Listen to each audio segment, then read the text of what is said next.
toutes et à tous. Merci d'être là.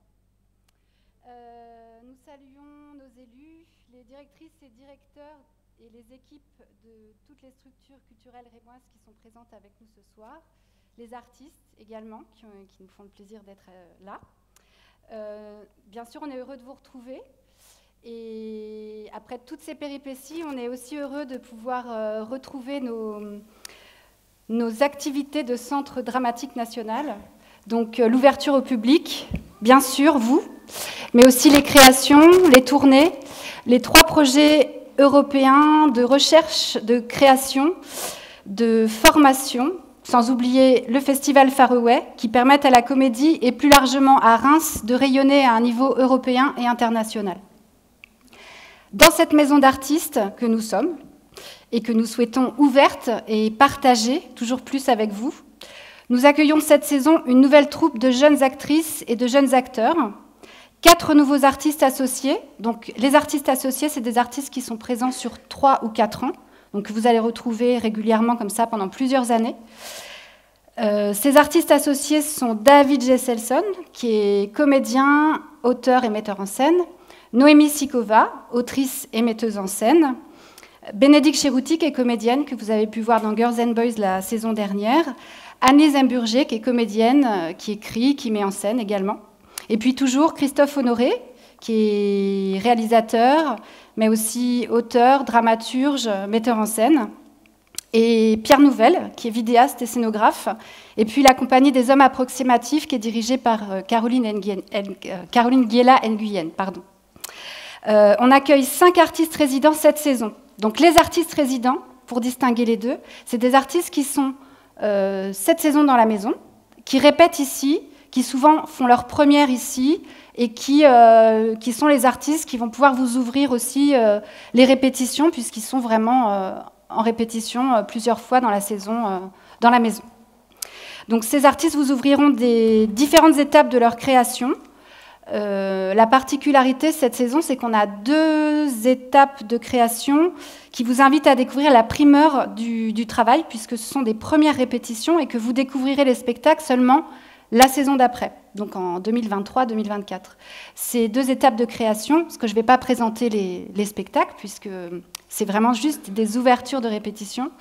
C'est Christophe Honoré qui va créer son spectacle Les Doyens, qui est un spectacle jeune public et dont vous pourrez découvrir des répétitions en avril. Et David Gesselson qui crée Néandertal et qui sera là 1 mois sur le grand plateau, donc qui vous invitera régulièrement à venir le visiter pour faire des retours et pour partager tout ça avec vous. Cette année, on a 5 cartes blanches qui s'adressent à des jeunes acteurs et des jeunes actrices. Donc les cartes blanches, c'est un geste artistique, c'est 1 heure donnée à un artiste. On ne sait pas du tout ce que c'est vraiment une carte blanche. C'est une surprise, c'est en entrée libre sur réservation. Donc en général, il y a une 50aine de places, donc il faut bien penser à réserver. Et puis c'est suivi d'un échange et puis d'un verre. On a 2 cartes blanches intercales en perspective de la prochaine biennale qui est prévue en juin 2024, puisque la dernière a eu lieu en juin dernier. Et puis toujours en lien avec Intercal, 2 bornes d'écoute contenant des créations originales sont en accès libre dans le hall aux heures d'ouverture de la comédie. Et bientôt, vous pourrez avoir accès à une nouvelle plateforme qu'on appelle Ecomédie, afin de pouvoir nous emmener partout avec vous et découvrir ou redécouvrir toutes nos créations sonores. Le hall est ouvert de 9h à 19h tous les jours de la semaine. Vous découvrirez des expositions en lien avec les spectacles et le restaurant qui vous accueille tous les midis, ainsi que les soirs de spectacle et certains samedis. Donc ce grand espace, le hall, c'est aussi ce que vous souhaitez en faire. Ça peut être un espace de travail, ça peut être un espace de détente. On a installé le Wi-Fi, il y a des tables, il y a des chaises. Vous êtes chez vous, en fait. Donc n'hésitez pas à venir vous l'approprier, venir en journée. Donc voilà, vous êtes les bienvenus et on vous attend. Il y a une petite nouveauté cette année, c'est au restaurant. L'équipe du restaurant qui vous propose des happy hours le jeudi après les représentations. Et 9 soirées after musicales, des soirées festives qui sont prévues et qui sont déjà dans la brochure, je crois, pour certaines. La saison qui s'ouvrira donc le 1er octobre avec le premier samedi comédie de la saison. Je vous rappelle le principe du samedi comédie. Ça commence à partir de 12h30, vous pouvez venir manger, il y a un brunch, donc c'est vraiment l'idée, c'est vraiment familial. Vous pouvez vous inscrire pour des visites guidées à 15h, donc les visites guidées sont vraiment, c'est vraiment pour visiter des lieux que vous ne voyez jamais dans le bâtiment. Voilà. En général, il y a 2 propositions artistiques et on a quelque chose qui s'appelle les enfants d'abord. Donc on garde les enfants pendant la représentation. Donc c'est vraiment l'idée de pouvoir venir en famille et de passer la journée ici. Et puis la soirée se termine au bar. Et donc ces fameuses after musicales dont je vous parlais et ces soirées festives. Ce 1er octobre, on aura l'école des maîtres à 18h et le spectacle Delphine et Carole à 20h. Alors l'école des maîtres, c'est en entrée libre sur réservation. L'objectif pédagogique de l'école des maîtres, c'est de développer une relation entre de jeunes comédiens et comédiennes d'Italie, de France, de Belgique et du Portugal, et des metteurs en scène de renom de la scène internationale. Et pour cette 30e édition de l'école des maîtres, elle sera dirigée par le dramaturge et metteur en scène argentin Claudio Tolcachir. Et nous vous invitons à découvrir le résultat de ce laboratoire ce samedi 1er octobre. Du 1er au 8 octobre, Marie Raymond et Caroline Arroas sont artistes résidentes cette saison. Nous vous invitons à être les premiers spectateurs de cette création à Reims avant que le spectacle parte en tournée. Ce spectacle est un hommage à l'énergie, l'humour, la fantaisie et la colère de 2 grandes militantes. Et puisque la première a lieu vraiment très bientôt, on a été leur demander de vous parler du spectacle dans leur salle de répétition. Alors, bonjour à toutes. Bonjour. Le point de départ de... Attends, je ne suis pas sûre que ce soit le bon réglage. J'arrive. D'accord, je ne sais pas. Wow. Là, c'est bon, c'est bon. Bonjour à toutes.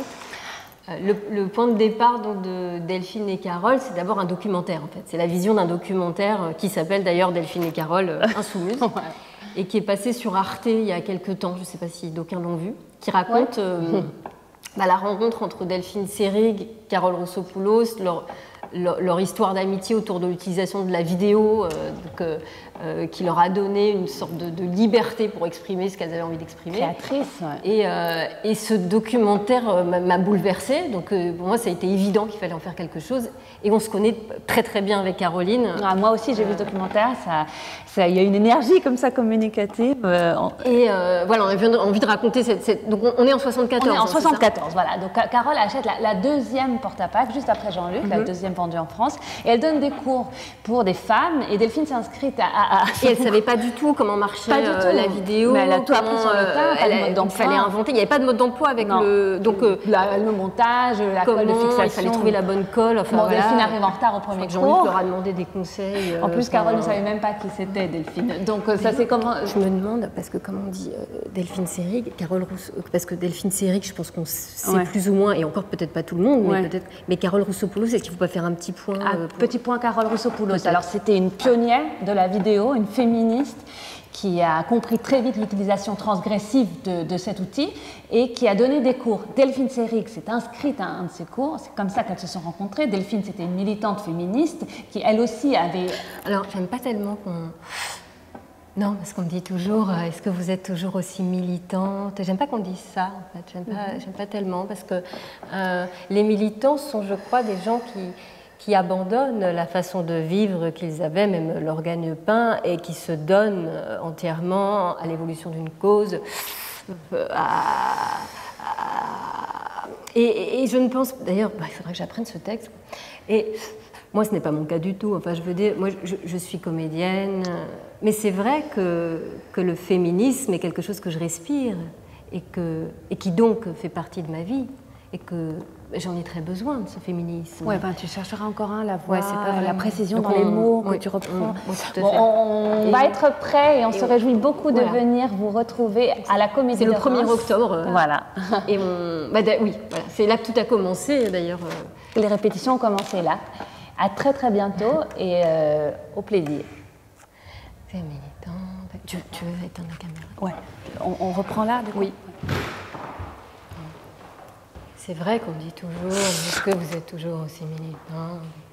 Ce n'est pas mon cas du tout. Moi, non, mais ce n'est pas mon cas du tout. Moi, les militants sont, je crois, des gens qui abandonnent la façon de vivre qu'ils avaient. Du 14 au 20 octobre, après sa création le 28 septembre à Paris, Le Firmament de Lucy Kirkwood, mise en scène par moi-même. Donc la pièce se déroule en 1759 en Angleterre, alors que tout le pays attend le passage de la comète de Halley. Sally Poppy, qui est une jeune domestique, est condamnée à mort pour le meurtre d'une petite fille. Et la petite fille, c'est la petite fille de la famille la plus riche de la ville qui fait vivre et travailler tout le monde et qui a le droit de vie ou de mort comme ça sur tout le monde. Donc, elle est condamnée à mort et elle déclare qu'elle est enceinte. Or, à cette époque-là, quand une condamnée à mort était enceinte, elle ne pouvait pas être exécutée, donc elle était envoyée dans les colonies, puisque c'est le début de toute cette histoire-là. Et donc, on réunissait un jury de femmes, donc des mères de famille, qui sont donc exemptées de toutes leurs tâches quotidiennes et qui sont convoquées au tribunal pour décider si l'accusé dit la vérité ou non. Donc, ce jury est composé de femmes, de conditions sociales différentes. Certes, voilà, elles sont très différentes, elles ont des âges différents. Donc, on en a une, par exemple, qui est vraiment obsédée par l'idée de pouvoir aller sortir ses poireaux, parce que du coup, c'est ce soir ou jamais. Une qui est en pleine ménopause, donc il y a des bouffées de chaleur tout le temps, alors qu'il gèle, elle veut toujours ouvrir la fenêtre. Une qui a eu 21 enfants, une autre qui est stérile. Enfin, voilà, c'est vraiment un panel de femmes d'âge de 20 à... Enfin, voilà, d'âges très différents. Et dans ce jury, il y a une sage-femme qui s'appelle Elisabeth Luc, qui est la seule qui défend l'accusé. Un peu comme dans 12 hommes en colère, c'est vraiment le jury numéro 1 qui va... Voilà, on se dit que ça va aller assez vite, on va la juger assez vite, qui va retourner les jurés comme ça, les uns après les autres, en leur faisant comprendre que, bon, en effet, d'habitude, elles n'ont pas de capacité de décision, que là, elles ne sont pas là pour juger cette femme, puisque ça, les hommes sont déjà chargés, mais qu'elles ont quand même un pouvoir. Donc, que faire alors de ce pouvoir dont on n'a pas l'habitude? Le prendre sans remettre à d'autres ou essayer de l'exercer selon ses critères personnels en essayant de prendre en compte une justice globale. Donc, tout ensemble, elles...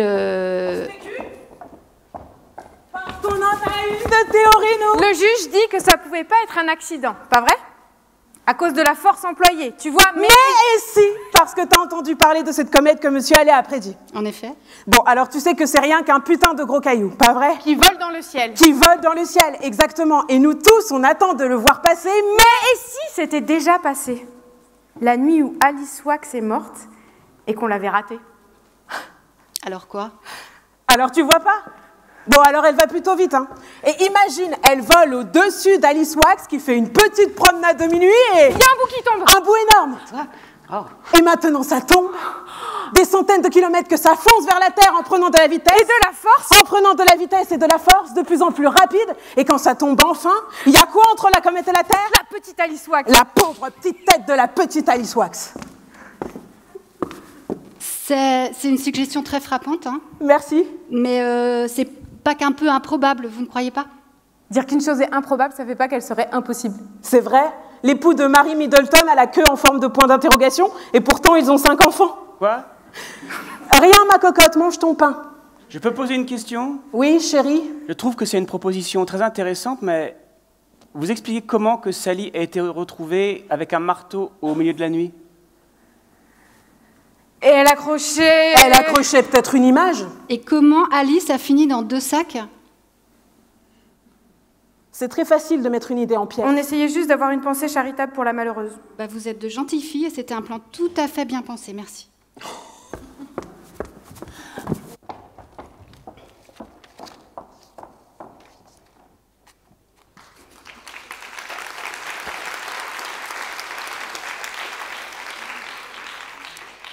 Depuis 2019, la Comédie est partenaire du festival Impatience, festival dédié aux compagnies de théâtre émergents qui se déroule à Paris et dans plusieurs lieux en région parisienne. Nous sommes régulièrement invités à faire partie du jury et nous nous engageons à accueillir le lauréat du prix décerné par un jury de professionnels, artistes et critiques de théâtre. Les circonstances liées au Covid nous ayant obligés à annuler la diffusion de ces spectacles ces dernières années, nous avons eu l'idée de ce focus en novembre afin de leur donner la visibilité qu'ils méritent. The Jewish Hour, du 8 au 9 novembre. C'est le prix du jury Impatience 2020. Yuval Rossmann nous emmène dans une ville au nord de Tel Aviv, dans l'émission de radio de Jewish Hour, qui ne craint ni le burlesque, ni l'excès, ni la provocation dans une atmosphère politiquement incorrecte. Bonjour à tous, coucou les gens, il est 22h12, vous êtes avec Stéphanie Aflalo en direct de Netanya en Israël. Bienvenue sur The Jewish Hour.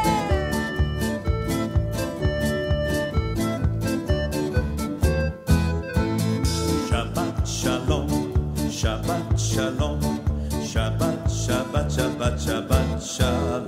Maintenant, tout le monde vous connaît, on vous arrête dans la rue, on vous demande des autographes. Shabbat, Shabbat, Shabbat, Shabbat.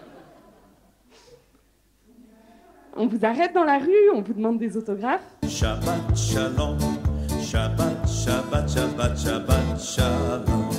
Il est l'une des personnalités les plus influentes du monde. Il a écrit le livre L'esprit du judaïsme. C'est un plaisir de vous accueillir, Kavod Gadol, quel honneur. Bonsoir Bernard-Henri Lévy. Shabbat Shabbat, Shabbat Shabbat Shalom, Shabbat Shalom, Shabbat Shalom, Shabbat Shabbat Shabbat Shabbat Shalom. Am Israël, Am Israël, Am Israël Chai. Am Israël, Am Israël, Am Israël Chai. Am Israël, Am Israël.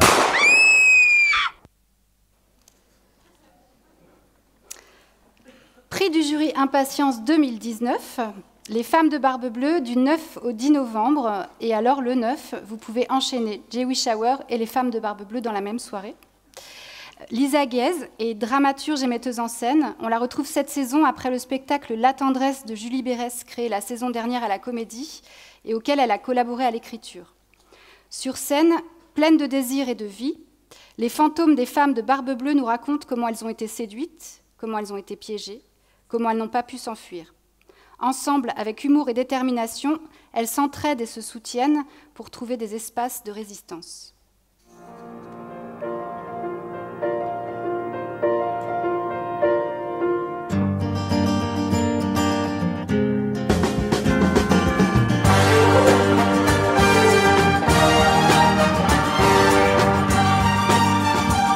En face de toi, tu as qui? Barbe Bleue. Barbe Bleue qui est? Mon mari. Oui, donc tu es? Sa femme. Oui, donc tu es son? Épouse. Oui, mais tu es son égale surtout. Oui, tu es son égale, alors tu le regardes droit dans les yeux, hein, tu t'affirmes, tu l'affrontes.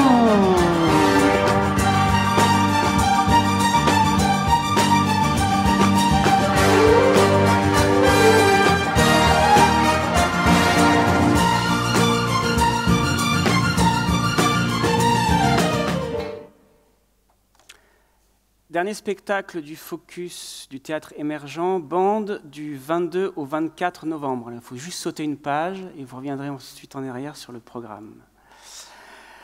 Bande de Camille Dagen et d'Emma Depoix.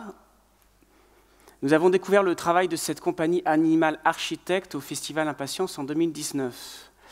Au départ, il y a le livre de Grell Marcus, Lipstick Traces, une histoire secrète du XXe siècle, qui nous démontre que l'histoire avec un grand H ne se fait pas de grands et d'incontournables événements.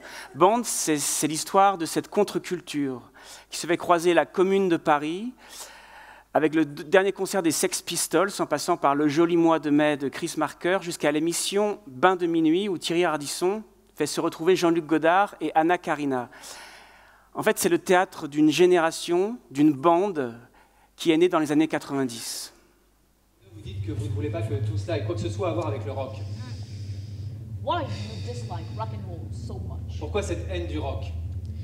It's dead. It's a disease. It's a plague. It's been going on for too long. Ça dure depuis trop longtemps. It's history. It's vile. It's not achieving anything. It's just aggression. They play rock and roll at airports. That's about as like advanced as it can possibly get. But there was a time. It's too limited. Yeah, but there was a time when you didn't feel that way. It is too much like a structure, a church, But there was a religion, A time when. a farce. When you didn't feel that way. Vous n'avez pas toujours pensé comme ça? What made you change your mind? Qu'est-ce qui vous a fait changer d'avis? No, I've always felt this way. Even when you were with the Sex Pistols? Même quand vous étiez avec les Sex Pistols? I wondered when you'd get round to that one. Je me demandais bien quand est-ce que vous alliez en arriver là. Yes, even then. Oui, même à ce moment-là. Because the Sex Pistols was going to be the absolute end of rock and roll. Parce que les Sex Pistols devaient être la fin absolue du rock. Which I thought it was. Ce que j'ai cru qu'ils étaient. Du 16 au 18 novembre, les frères Karamazov, donc Sylvain Creusevaux, que Dostoïevski obsède depuis longtemps, j'ai lu, raconte, les frères Karamazov, ça raconte l'histoire de 4 fils qui ont chacun une bonne raison de vouloir tuer leur père. Lorsqu'il est retrouvé assassiné, tout le monde s'interroge, mais qui a tué Fyodor Karamazov? Et donc Sylvain, t'es là? T'es où? Ah voilà. Et bah viens me voir. Ouais. Là-bas, ouais. Bonsoir. J'ai pas voulu que je sois. Tu veux t'asseoir ou tu veux rester debout? Ben voilà. Je peux parler tout de suite, je peux... Mais bien sûr. Franchement, non, mais parce que je voudrais vous savez ce qu'on dit de vous dans le milieu du théâtre? Vous savez ce qu'on dit des spectateurs de Reims dans le milieu du théâtre? Quand des équipes se voient pendant les tournées dans les théâtres et qu'une des équipes est passée à Reims, c'est-à-dire, alors comment ça s'est passé à Reims? Et les gens disent comment les spectateurs ont réagi. Tout le monde demande ça. Si ça s'est bien passé à Reims, ça va bien se passer dans toute la France. Je vous jure, c'est ça qu'on dit. C'est-à-dire, ça veut dire quoi? Ça veut dire que vous êtes un public difficile.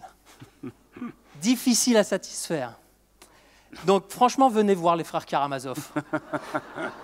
Je suis de taille. Vous avez vu les photos, c'est bien mis en scène. Celle-là, je ne l'ai pas foirée, parce que j'en ai raté, mais je n'ai pas tout raté là. Non, sans blague, c'est vrai. Et on voulait venir en 2020, Covid, le temps, donc ça me fait plaisir d'être là.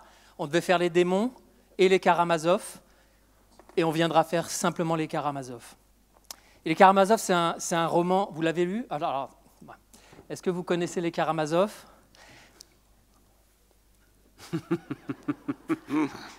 Normalement, tout le monde dit oui.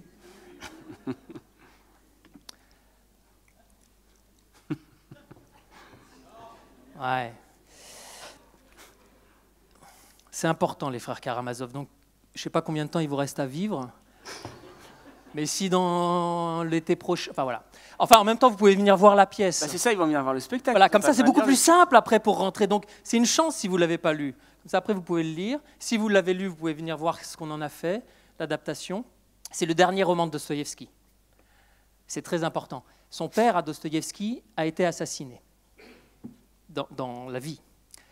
Et pendant son bagne, il a fait 50 bagnes parce qu'il était un petit peu, à un moment donné, dans sa jeunesse, libéral, un petit peu socialiste libéral, mais dans une société autoritaire russe très prononcée sous Nicolas Ier. Donc, il a fait 5 ans de prison, et en prison, il a rencontré un jeune garçon qui avait été faussement accusé et condamné pour le meurtre de son père. Donc, il a rencontré un personnage vivant qui va lui inspirer un des personnages des frères Karamazov. Son propre père a été assassiné par ses serfs. Et lui, quand il l'écrit, à la fin des années 1870, il est depuis 1870 père lui-même de plusieurs enfants. Donc là, on est sur un point nodal, une articulation très importante de son œuvre. Et on est à la fin de sa vie. Et on dit beaucoup des frères Karamazov que c'est un roman sur le meurtre du père. C'est pas faux. Mais beaucoup plus important que ça, c'est que c'est un immense roman sur l'amour. Pas n'importe lequel, l'amour chrétien, c'est-à-dire le pardon. C'est là la ruse de Dostoïevski, c'est qu'il va présenter un personnage et une fratrie, il n'y a que des fils, 4, très différents les uns des autres, qui ont suivi des chemins très différents, puisqu'ils ont été les 4 abandonnés par ce père. Et puis ils se retrouvent, au début du roman, une petite famille, et effectivement, inéluctablement, on va aller vers le meurtre physique du père. Pour d'autres, ça sera le meurtre fantasmé, voulu, désiré. Mais il y a quelque chose derrière ce meurtre du père qui est très rusé chez Dostoïevski, qui est de travailler le pardon. Alors évidemment, il décrit une société patriarcale, Dostoïevski. Et Dostoïevski, même s'il donne toutes les raisons pour qu'on comprenne pourquoi ce père doit être supprimé, qu'il n'est vraiment pas aimable, et en même temps il est drôle, il est charmeur, en même temps il est impossible à vivre. Il nous donne toutes les raisons qui fait que nous, spectateurs, on peut comprendre pourquoi on a envie de le supprimer, en tout cas qu'il n'existe plus sur cette terre de père comme ça. Et en même temps, Dostoïevski, par là même, montre comment tout part à volo si dans cet ordre-là, un meurtre vient éradiquer la possibilité de la continuation. Alors c'est terrible, on est pris, nous spectateurs, face véritablement à des sentiments totalement contradictoires. Dostoïevski est un immense romancier des contradictions. Tout passe son temps à faire une bascule en son inverse, en son opposé. Tous les personnages commencent avec une particularité, on pourrait dire une vérité psychologique singulière, et au fur et à mesure du roman se retournent en un caractère psychologique inverse. Donc voilà, ça fait 1000 pages. Nous, on commence à paniquer légèrement. On l'a adapté en 3 heures. C'est donné, mesdames et messieurs, 3 heures. C'est donné avec un entracte, mais en fait, nous, on continue à jouer pendant l'entracte. Et on viendra en novembre. Et j'espère que vous serez nombreux à venir nous applaudir, hurler, que je puisse dire après en tournée. À Reims, ça se passe bien. Merci Sylvain.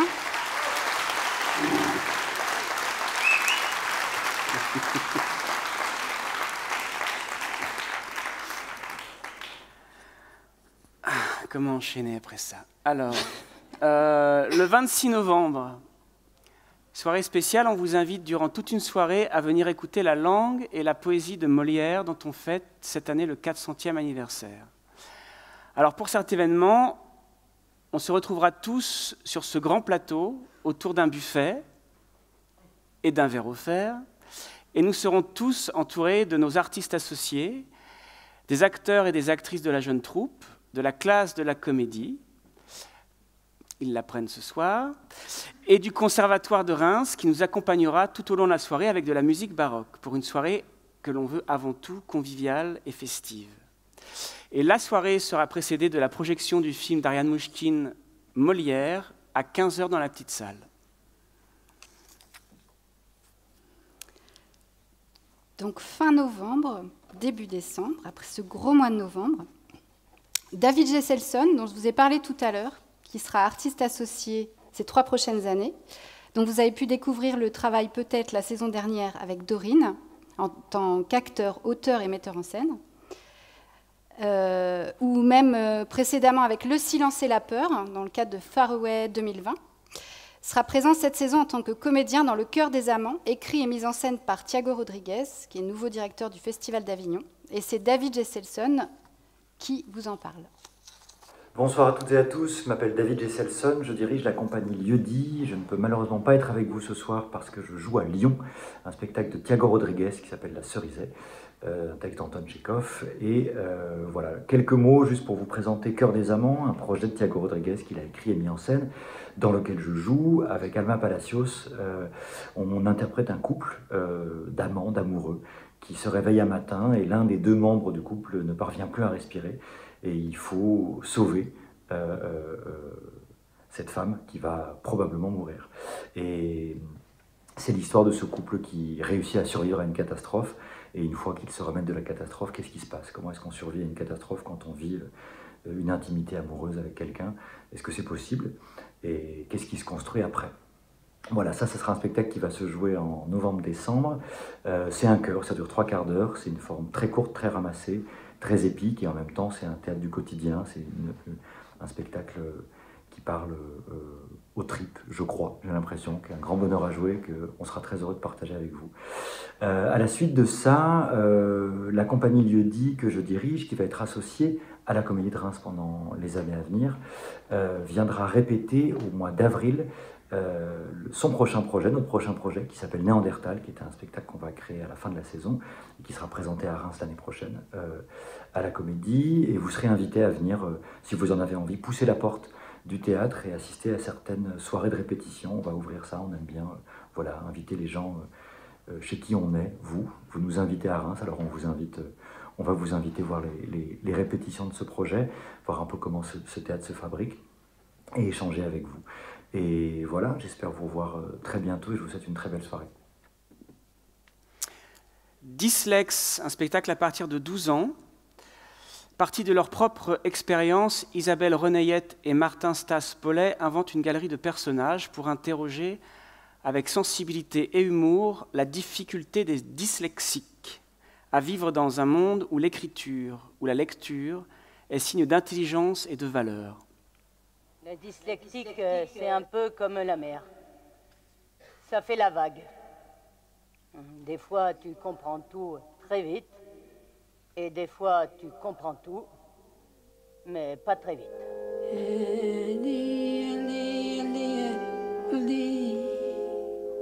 Parfois des grosses conneries. Qu'est-ce que tu vois? Des mains? Non. Un lapin? Non. Je sais pas. C'est le be et le de. Je suis dyslexique. Mais ça va. Ça va. On garde le moral. J'aime bien les gens, mais c'est normal que j'aime bien les gens, parce que quand tu peux pas écrire et que tu peux pas parler, si t'aimais pas les gens, ben tu parles pas beaucoup. Hein. Mais je suis pas bête, ok? Je suis pas bête, je pense différemment, ok? Je parle vite, mais si je parle trop vite pour vous, vous n'avez qu'à écouter vite, c'est simple, parce que moi j'en peux plus de m'adapter en fait. Pourquoi? Parce que le dyslexique il baisse pas les bras. Le dyslexique il se trompe, ben il recommence le dyslexique. La dyslexie, pour moi, c'est ça, c'est tu plonges et puis tu nages. Nous avons dans nos murs une jeune troupe mutualisée avec nos amis du Centre dramatique national La Comédie de Colmar. Ensemble, nous avons créé une troupe régionale composée de 6 actrices et acteurs issus depuis moins de 7 ans d'école nationale.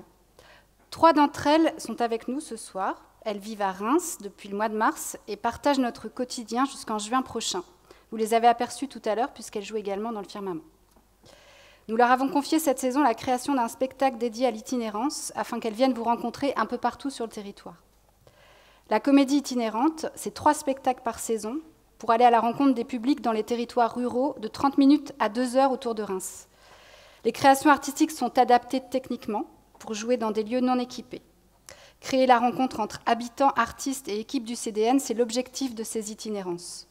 Cette saison, ce seront Delphine et Carole, les conseils Harlequin dont on vous parlera tout à l'heure, et Face ou l'incroyable matin de Nicolas Doutet, mise en scène par Sarah Calcine avec Léa Schweitzer et Colline Barthélémy, dont vous pourrez découvrir une étape de création la semaine prochaine à l'occasion des Journées du patrimoine et qui jouera le 8 décembre chez notre partenaire La Boussole dans le quartier Croix-Rouge avant de partir en itinérance. Rebonjour. Sarah, tu veux t'asseoir ou... Oui, allez. Je sais pas, je vais tenter. Tu veux. Alors, Face ou l'incroyable matin, en fait, Chloé nous a proposé de faire un spectacle avec la jeune troupe, avec Colline et Léa, et que je mettrai en scène. Sauf qu'avec Colline et Léa, on ne se connaissait pas. C'était notre première fois. Donc, on a fait beaucoup d'improvisation et je suis venue avec un texte de Nicolas Doutet, qui est un auteur contemporain. Et cette pièce, Face ou l'incroyable matin, ça raconte l'histoire de 3 personnages, donc Bong, Anne et Paul, qui sont dans une pièce. Bong vient d'arriver, elle est chez Paul et Anne, et elle bouscule l'équilibre de la pièce. En fait, on ne sait pas trop si on parle de la pièce de théâtre, ou la pièce l'espace, ou la pièce de puzzle, ou la pièce qu'on tire à pile ou face. En tout cas, on se dit qu'elles sont peut-être en train de rêver, ou que c'est des actrices à qui on n'a pas donné le texte et qui se retrouvent à devoir jouer.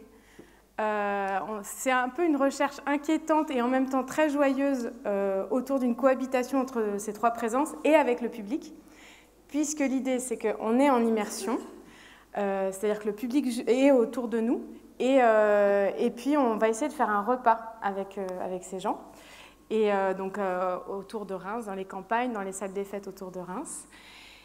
Un peu pour vous dire, l'idée, enfin l'esthétique, c'est un peu entre les Robin des Bois ou les Monty Python et David Lynch. Et c'est surtout une déclaration d'amour au théâtre. Merci. Donne-moi ta main.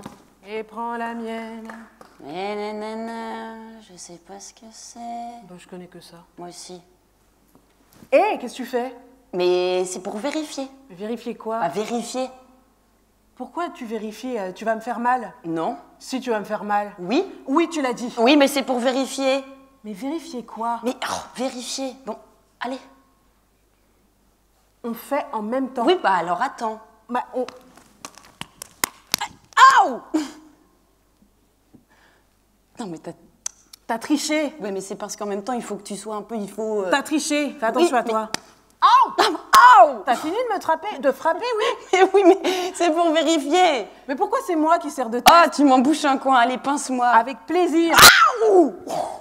J'en ai marre. Tu sais qu'il faut jamais dire 3 fois tu sais quoi devant un miroir à minuit. Ah bon?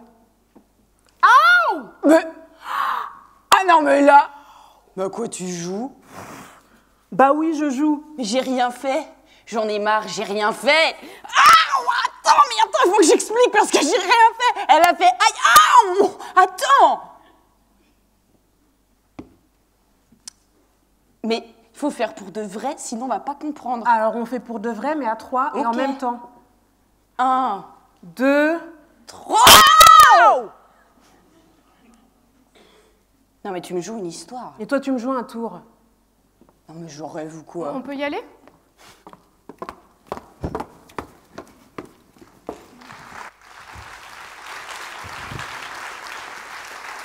Il faut organiser des élections anticipées. Qui, dans les rangs de la majorité, se présentera? On parle d'un jeune loup en politique, l'actuel maire de Châteauroux, Paul Chazelle. C'est un ancien champion. Ce qu'il a fait pour les jeunes, pour le sport. Il est formidable.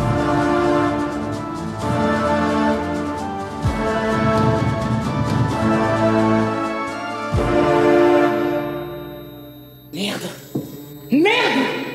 J'ai un mauvais pressentiment.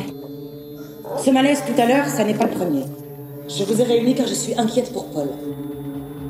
Est-ce que tu crois aux fantômes?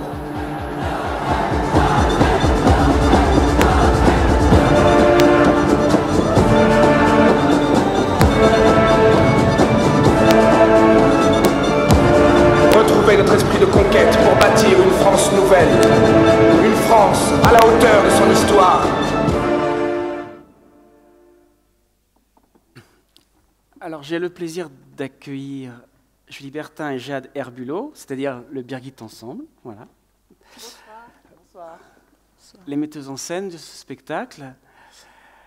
Et je vais vous poser 2 questions. Voilà. Très bien. Et on va y répondre. J'espère. Quelles étaient donc vos sources d'inspiration pour écrire cette pièce qui, ce qu'on m'a dit, est votre première écriture de fiction? Et est-ce que j'ai l'impression que vous êtes inspiré d'un certain réel, ou pas? C'est une bonne impression. C'est très juste, c'est notre première fiction, puisque jusqu'à présent, c'est-à-dire depuis à peu près 10 ans qu'on travaille ensemble avec Jade, on avait plutôt pour habitude de partir d'événements historiques et de travailler sur cette articulation justement entre histoire, politique et l'intime, c'est-à-dire de voir quelles conséquences après ces décisions politiques ont sur les gens. Là, on a voulu opérer un tournant et se lancer pleinement dans l'écriture de fiction. Et quelles ont été nos sources d'inspiration? Eh bien, on pourrait dire que notre fantôme à nous a été Shakespeare, qui est précisément l'un des maîtres de la tragédie politique. Donc on s'est inspiré évidemment de ses œuvres, mais avec lui de tous ceux qui l'ont imité quelque part. Donc que ça soit dans la littérature ou que ça soit aussi dans l'écriture des films ou des séries. Vous citiez dans la brochure de saison House of Cards, évidemment, où il y a eu une série qui nous a énormément marqué, une série américaine qui s'appelle Succession. Voilà, une série aussi italienne, Il Miracolo. Enfin, voilà, de se dire en fait ça. Là aussi, ce qui a précédé l'écriture des séries, ça a été un genre littéraire à part entière. Et donc, on s'est inspiré de ces archétypes, de ces motifs qui sont présents chez Shakespeare. Et puis de voir toujours quand même comment on pouvait mêler fiction et réalité. Et tout est parti, en tout cas, vraiment notre travail d'écriture a commencé quand on a fait la découverte d'une histoire assez étonnante. Il y a une dizaine d'années, il y a un historien qui était dans les sous-sols du Musée de l'Homme, donc à Paris, place du Trocadéro, et qui faisait des recherches et qui est tombé sur... Donc il faut savoir que dans les sous-sols, il y a en fait quantité de crânes qui sont entreposés. Il y en a en l'occurrence 18 000. Donc c'est un véritable cimetière qu'il y a dans les sous-sols. Et cet historien découvre des crânes qui sont simplement numérotés. Donc il ne sait pas bien... quels sont ces restes humains. Et il se trouve que c'était en fait les restes humains de combattants algériens tués au début de la conquête coloniale, donc à la fin du 19e siècle. Et tout est parti de là, et notamment pour choisir le lieu de ce QG de campagne, le QG de notre candidat Paul Chazelle que vous avez vu en image. Oui, parce que en fait, l'histoire, c'est quand même la campagne électorale d'un jeune politicien. D'un jeune politicien, Paul Chazelle, qui effectivement est un ancien champion d'escrime, et qui se lance en politique et pour le parti Horizon. Alors pour la petite histoire, on avait donc, c'est là où parfois la réalité rattrape la fiction. C'est sorti en impro, c'est Pierre un jour qui trouve ce nom de parti Horizon. 1 an et demi plus tard, Édouard Philippe monte son parti Horizon. Et nous pique l'idée, tout simplement. Est-ce qu'il devient président? Bon, on n'est pas obligé de répondre. Pour le savoir, il faut venir, évidemment. Mais oui, effectivement, en tout cas, ça se passe dans une France, dans un futur proche, qu'on a choisi de ne pas dater. Le Musée de l'Homme, alors pourquoi vous avez choisi, dans ce que je comprends, le genre fantastique où il y a des têtes, des crânes, d'où c'est perdu? Parce que justement, on voulait faire apparaître des fantômes dans ce lieu et faire cohabiter, se confronter deux sphères qu'a priori on sépare, c'est-à-dire la sphère du politique auquel on attache la raison et la sphère des fantômes, donc de l'irrationnel et du surnaturel, parce qu'on voulait que ces fantômes révèlent précisément quelque chose, le refouler précisément de ce que défend ce candidat et de... mon micro c'est censuré. On m'a censuré tout simplement. Parce que ce qui nous intéressait, ce qu'on voulait interroger, c'était, on en parle beaucoup aujourd'hui, c'était l'essoufflement aussi, un essoufflement démocratique, la sensation qu'on est tous un peu fatigués parfois par nos institutions, qu'on ne sait plus trop comment s'en dépêtrer. Et donc, on avait envie de travailler autour de mythologie contemporaine et aussi et notamment autour de l'obsession que nous avons pour l'homme providentiel et le calendrier, justement, l'élection présidentielle est un moment qui cristallise justement cette obsession. Donc c'est ce dont on voulait parler et pour nous, les fantômes étaient le meilleur moyen de renverser justement les logiques et notamment la logique de la raison. Ok, merci. Merci, à bientôt. À très bientôt.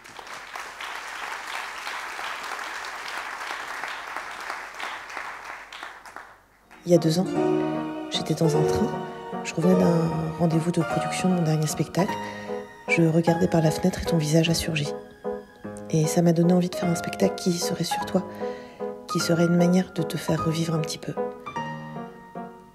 Et en écrivant, j'ai réalisé qu'en fait c'était moi que je sauvais dans cette histoire. Tu vois, jusqu'à présent je croyais que c'était les morts qui avaient besoin des vivants. En fait c'est le contraire, c'est les vivants qui ont besoin des morts pour vivre.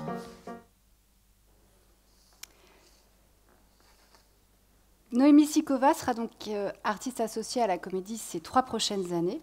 Elle est là, elle est avec nous pour parler de son travail ce soir. T'es vous, Noémie? Voilà. Oui, ils sont bien traversés à chaque fois, c'est pauvre, c'est très Ça va? Très stressant. Bonjour. Tu fais quoi? Tu t'assois? Tu restes debout? Je suis entre les deux. On fait entre les deux? Ok, moi aussi alors. Alors, dans l'os, donc comme dans ton travail en général, tu questionnes la notion de réparation. Comment garder vivant ce qui n'est plus et penser le plateau comme espace possible de consolation de ce qui n'a pas pu avoir lieu. J'ai pas dit de bêtises? Non. Et est-ce que tu peux peut-être partir de là pour nous parler de la pièce? Alors en fait, l'os, ça commence déjà par une prise de parole, qui est un peu celle que vous avez entendue, qui est la mienne. Et ensuite, on bascule dans une fiction qui commence un dimanche. C'est un dimanche en famille. On fête l'anniversaire des 17 ans de Rudy. Il y a sa mère, il y a son père, sa sœur et sa petite amie. Et c'est très joyeux. C'est vraiment un super moment. Et Rudy va sortir de son cours d'anglais et se jeter sous le métro. Et l'histoire bascule et on se focalise sur ceux qui restent. Donc c'est 4 personnes, le père, la mère, la sœur et la petite amie. Et comment la notion de deuil va être traitée un peu différemment, c'est-à-dire qu'aujourd'hui on dit que quelqu'un a réussi son deuil comme s'il y avait une sorte d'injonction d'oubli. Et là, c'est le contraire. C'est-à-dire que c'est essayer de dénicher les endroits d'existence de ce garçon qui n'est plus là. Et aussi pourquoi, disons, l'existence de ce Rudy mort se résumerait à son inexistence. Donc c'est vraiment de ça dont ça parle. Et de consolation, parce qu'effectivement, c'est comment, d'une nécessité personnelle en l'occurrence, on peut faire fiction et se dire qu'on peut inventer par le biais du plateau quelque chose qui n'a pas eu lieu et que vraiment de manière totalement égoïste, on aurait voulu qu'elle ait lieu. Voilà. Donc, en gros, c'est ça l'histoire. Et du coup, dans la pièce, il y a 3 acteurs qui sont très jeunes.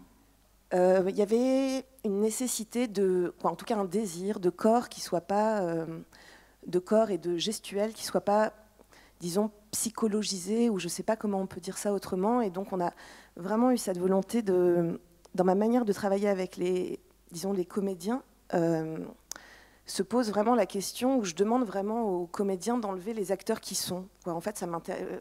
Et de manière technique, j'ai pas besoin de travailler avec des comédiens professionnels puisque de toute façon, ils sont microtés.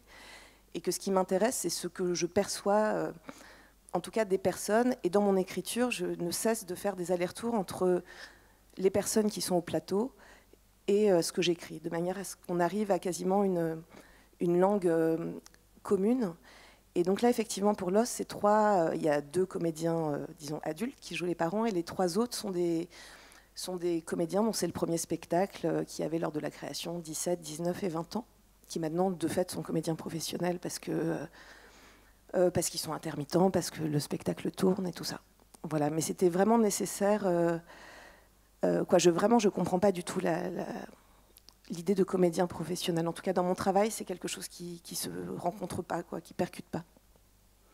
Et du coup, comme tu vas être associé ici quelque temps, peut-être que tu peux peut-être nous dire juste un mot de ce que tu vas faire après.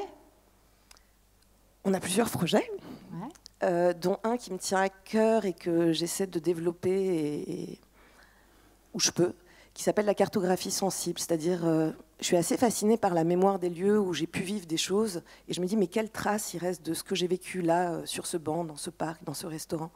Et je me dis, mais c'est où? Il y a forcément un endroit où ce que j'ai pu y vivre reste quelque part. Et donc, en fait, j'avais envie de créer une sorte de cartographie sensible avec les gens d'ici, vous, ceux que ça intéresse, en se disant, au lieu de faire une cartographie avec des noms de rues, on pourrait cartographier des espaces avec des souvenirs. Et que d'un coup, de pouvoir les ancrer dans des lieux et se dire, ah, ok, il y a 6 mois, 1 an, 10 ans, 30 ans, il s'est passé cette chose incroyable ou cette toute petite chose. Et essayer de pouvoir créer une cartographie de Reims, notamment ici, comme ça, de manière un peu différente. Je crois qu'avec Intercal, on va commencer à travailler sur Body Art, avec Camille Dagen. Et voilà, je crois qu'on a des projets un peu comme ça. Plein, de toute façon, on va trouver souvent. Voilà. Donc c'est Noémie Sikova, et donc vous allez la voir souvent. Merci, bonne soirée. Merci Noémie.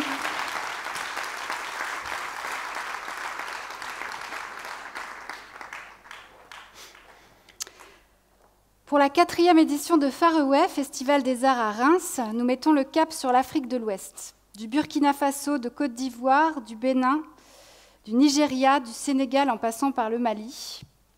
On va visiter, avec les artistes, beaucoup de territoires, que ce soit géographiques ou artistiques. Donc le festival aura lieu du 1er au 12 février 2023. Il sera riche de propositions de ces artistes agitateurs et agitatrices, comme vous le savez, qui est le thème du festival, à travers les disciplines du spectacle vivant et de la création contemporaine, théâtre, danse, musique, jeune public, performances, projections, rencontres, expositions. Les artistes viendront également du Brésil, d'Espagne, du Cameroun, de République tchèque, de France, d'Allemagne, du Congo, de Belgique, de Russie, d'Égypte. Le festival, je le rappelle, est porté et organisé de manière collégiale par La Cartonnerie, scène de musique actuelle, Césarée, Centre national de création musicale de Reims, le Fonds régional d'art contemporain, le manège, scène nationale, l'association Nova Villa, tournée vers le jeune public, l'Opéra de Reims et la Comédie Centre dramatique national de Reims. Pour cette édition, la soirée d'ouverture se déroulera à la Comédie et plusieurs nouvelles scènes dans la ville feront partie du parcours du festival. La totalité de la programmation sera dévoilée fin novembre. Chaque année, nous, à la Comédie, on accueille en résidence durant plusieurs semaines un ou une artiste en lien avec la région du monde mise à l'honneur par le festival. En général, on accueille toujours une reprise d'une création, un spectacle déjà créé, et puis une résidence, en tout cas, ou une première étape de travail, ou une première d'un nouveau spectacle. Donc, cette année, on reçoit l'auteur, dramaturge, comédien et metteur en scène burkinabé Aristide Tarnagda. Il présentera au grand plateau un texte du jeune auteur congolais Sinzo Anza, Plaidoirie pour vendre le Congo, création ambitieuse avec 11 artistes sur scène qui tournent en dérision la chose politique et met en avant la joie de vivre plutôt que les lamentations. Aristide sera également en résidence à l'atelier pendant 3 semaines avec 2 monologues, Les larmes du ciel d'août et Si je les tuais tous, madame, qu'il a écrit et qu'il remettra en scène, puisque c'est quelque chose qu'il a déjà travaillé avec plusieurs personnes, là cette fois avec un jeune acteur et une jeune actrice issus de son école à Ouagadougou. C'est le moment d'accueillir Bruno Lobé. Je crois bien. Oh là là. Je pense que vous avez. Vous allez où? Bah, tu restes avec moi. Avec plaisir. Non, bah avec voilà. plaisir. Je peux m'asseoir? Bien sûr. Merci. Pour le spectacle, j'ose pas le faire. Sian? Sian. En coulisses, on m'a dit, est-ce que tu vas parler du spectacle Chiant? Ouais, j'ai pas osé la faire. On est très bien accueillis à la Comédie. Et donc c'est un spectacle de danse qui va venir jouer à la Comédie. Tout à fait, parce que je ne sais pas si vous avez déjà parlé du spectacle que vous allez présenter au Manège. Non, ça c'est vient juste après. après. Hein. Parce qu'en fait, on a fait un échange, comme on s'aime. On est au comme fond. ça. On a fait un échange de salles et il y aura un spectacle de la Comédie au Manège et un spectacle du Manège à la Comédie. Alors je remets Bonjour. Je remets la pièce peut-être un peu dans le contexte. En fait, Salia Sanou et Sédou Goro sont 2 danseurs burkinabés qui ont une carrière d'interprète assez importante, notamment auprès de Mathilde Monnier. Et comme beaucoup d'artistes du continent africain, ils ont décidé de revenir dans leur pays, le Burkina Faso, pour aider les artistes de la région. Et donc, ils ont créé La Termitière. La Termitière, c'est un centre de développement chorégraphique qui travaille sur les résidences pour aider les artistes africains, qui travaille aussi sur la diffusion, puisqu'ils ont un petit festival, pourquoi un petit, qui s'appelle Dialogue de corps, et aussi ils font de la formation, notamment ils ont un cursus de formation pour les danseurs de la région qui dure 2 ans, ils invitent beaucoup de chorégraphes et c'est de très bonne tenue leur formation. Du coup, le Manège, en tout cas, est très proche de la Termitière depuis de nombreuses années, puisqu'il y a, on cotise aux Amis de la Termitière depuis longtemps, et ça permet de, alors on est plein à le faire, et ça permet de financer la formation des danseurs. Du coup, quand on a commencé, je vais arrêter de dire du coup, c'est le mot le plus moche du monde en fait. Alors je me suis aussi rendu évidemment à la Termitière et j'ai vu le travail que faisait Salia Sanou, parce que maintenant il est seul à s'en occuper avec une équipe, et j'étais vraiment extrêmement admiratif du travail qu'il fait, aussi avec les déplacés du Mali. Enfin vraiment la Termitière c'est un lieu tout à fait indispensable. Et évidemment quand avec nos amis et collègues on a parlé de l'Afrique de l'Ouest, c'était très évident que je demande à Salia de travailler avec nous, et on a réfléchi à qu'est-ce qu'on pourrait faire pendant le festival qui ne serait pas juste la diffusion d'un spectacle. On a du coup encore, de ce fait, donc, on a pensé inviter 8 élèves de la Termitière à venir pendant tout le festival Faroé, et ils pourront voir l'ensemble des représentations et de la belle programmation du Manège et de ses collègues. Et ils auront aussi une masterclass de 3 jours avec l'artiste associé du Manège, Nina Santes. Et Salia, quand on a commencé à en parler, il leur a proposé de remonter une pièce de son répertoire, La clameur des arènes, et ils joueront donc au Manège cette pièce-là. Et Salia présentera aussi, après 15 jours de résidence au Manège, sa création en première en salle, puisque ça a déjà été créé dans l'espace public, qui s'appelle. Ça va revenir. Hein. Tu arrives à te relire? Non. Non, non, ni à rien. En fait, j'arrive à rien au fond. Au fond, j'arrive à rien. À nos combats, ça sera dans le cirque. Salia, on lui a aussi proposé de nous aider sur la programmation. Et on y arrive, au spectacle Sian. Voilà. Il nous a proposé de travailler avec Tatiana Garia-Nadé. J'ai vu la pièce d'ailleurs, parce qu'elle travaille beaucoup aussi à Château-Thierry, chez nos amis de Château-Thierry. Et Sian, ça veut dire cicatrice. C'est une pièce extrêmement forte, en tout cas le propos est très clair, sur les violences faites aux femmes et sur la domination masculine sur les femmes, et on ne va pas dire qu'en Afrique, partout. Donc c'est une performance, c'est une très belle danseuse, elle a vraiment une présence sur le plateau extrêmement forte. On peut même entendre dans sa pièce, parce qu'il y a un peu de témoignages, et elle ressort des enregistrements qui font toujours tellement de plaisir à entendre. La voix de Delphine Seyrig, on ne s'en lasse jamais. Ça sera dans la petite salle de la Comédie. Ah oui, j'ai pas dit, pardon, Tatiana, elle est ivoirienne, en fait. Elle n'est pas burkinabé, mais elle travaille beaucoup à la Termitière. Elle a répété son spectacle à la Termitière. Donc ça jouera dans la petite salle. Et si vous voulez avoir un discours plus construit, bien plus intéressant, vous venez le 15 septembre au Manège et à la présentation de saison. Voilà. Alors du coup, moi je veux en profiter juste pour dire que je suis très heureux du partenariat que nous avons aussi avec la classe de la Comédie. Hein.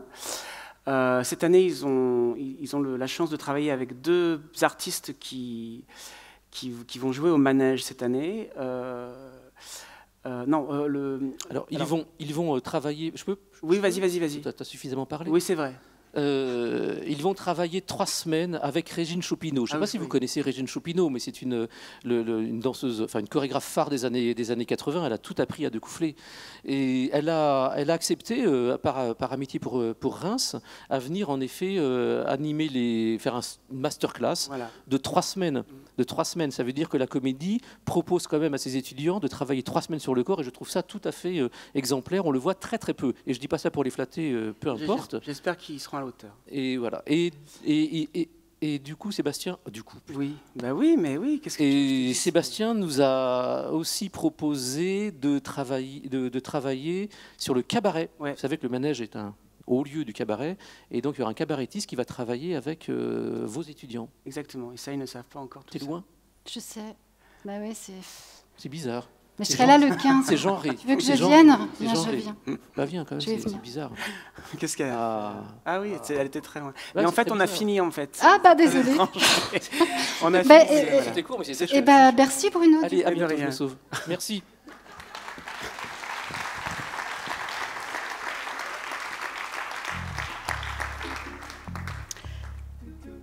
Chaque année, en partenariat avec Nova Villa, nous accueillons avec toujours le même plaisir le radio live d'Amélie Bonin, Aurélie Charon et Caroline Gillet. Au plateau, elles invitent cette génération engagée qui en a assez qu'on parle à sa place. C'est un spectacle en forme de dialogue, nourri de sons et d'images, entre des jeunes d'ici et d'ailleurs, habités par des questions d'engagement et d'identité. Ça, c'est des images de Sian que vous voyez, justement. C'est à moi, là? Pardon. Oui. Oui, alors... 1,8 mètres, donc ça c'est le spectacle qui se jouera au Manège. C'est un spectacle d'Ivan Veripayev, le grand dramaturge russe, qui sera une première en France, à Reims, et qui... Enfin, c'est un spectacle assez important. C'est un metteur en scène russe qui vit désormais à Varsovie. Ses pièces à l'affiche dans de très nombreux théâtres russes ont cessé d'être jouées en Russie, parce qu'il a annoncé vouloir reverser ses recettes aux civils ukrainiens. Et dans la capitale polonaise, où maintenant il vit et où maintenant il a même demandé la nationalité polonaise, il a croisé de nombreux acteurs biélorusses, parce qu'aussi en Biélorussie, ça se passe bien, des acteurs biélorusses qui sont venus aussi se réfugier en Pologne. Et c'est en écoutant leurs témoignages qu'il a décidé de créer ce spectacle 1,8 mètres. Donc évidemment, c'est un spectacle éminemment politique, parce que 1,8 mètres, c'est l'espace d'une cellule de prison en Biélorussie. Et c'est aussi, 1,8 mètres, c'est aussi le simple carré de lumière où chaque acteur va se succéder pour raconter ses histoires de vie détruites, mais aussi de résistance. Nous sommes heureux de retrouver Odile Sankara avec Et que mon règne arrive. Odile qui nous avait accompagnés lors d'un projet Nos logos à Croix-Rouge, et dont nous avions découvert le travail lors de la restitution d'une pièce qu'elle avait écrite avec et pour les habitants du quartier. Avec Et que mon règne arrive, la metteuse en scène burkinabé nous offre une interprétation percutante et joyeuse du manifeste littéraire pour les femmes en Afrique de l'écrivaine camerounaise Léonora Miano. Bovary, spectacle flamand, une première en France, de nouveau, de ce duo construit autour des personnages d'Emma et de Charles Bovary, accompagné d'une chanteuse lyrique. L'auteur flamand Michael de Kock et la metteuse en scène catalane Carme Portacelli se penchent conjointement sur le roman Madame Bovary. Alors ne cherchez pas le style de Flaubert, parce que ce sera en flamand, mais il faudra venir chercher plutôt l'essence même de ce personnage qui refuse la vie bourgeoise qu'on lui assigne, telle une figure de l'émancipation féminine. Killjoy Quiz, ce sera la première venue en France de ce spectacle en anglais. C'est un spectacle en anglais. Donc le Killjoy, c'est quelqu'un qui gâche intentionnellement le plaisir des autres. C'est celui ou celle qui refuse l'ordre établi, qui dénonce. L'artiste brésilienne Luanda Casella nous invite à ce qui ressemblerait à un jeu télévisé, un quiz, ambiance paillette, avec une présentatrice souriante, 3 choristes euphoriques, de la musique. Mais derrière ce jeu de pacotille se cache pourtant un propos bien plus acerbe.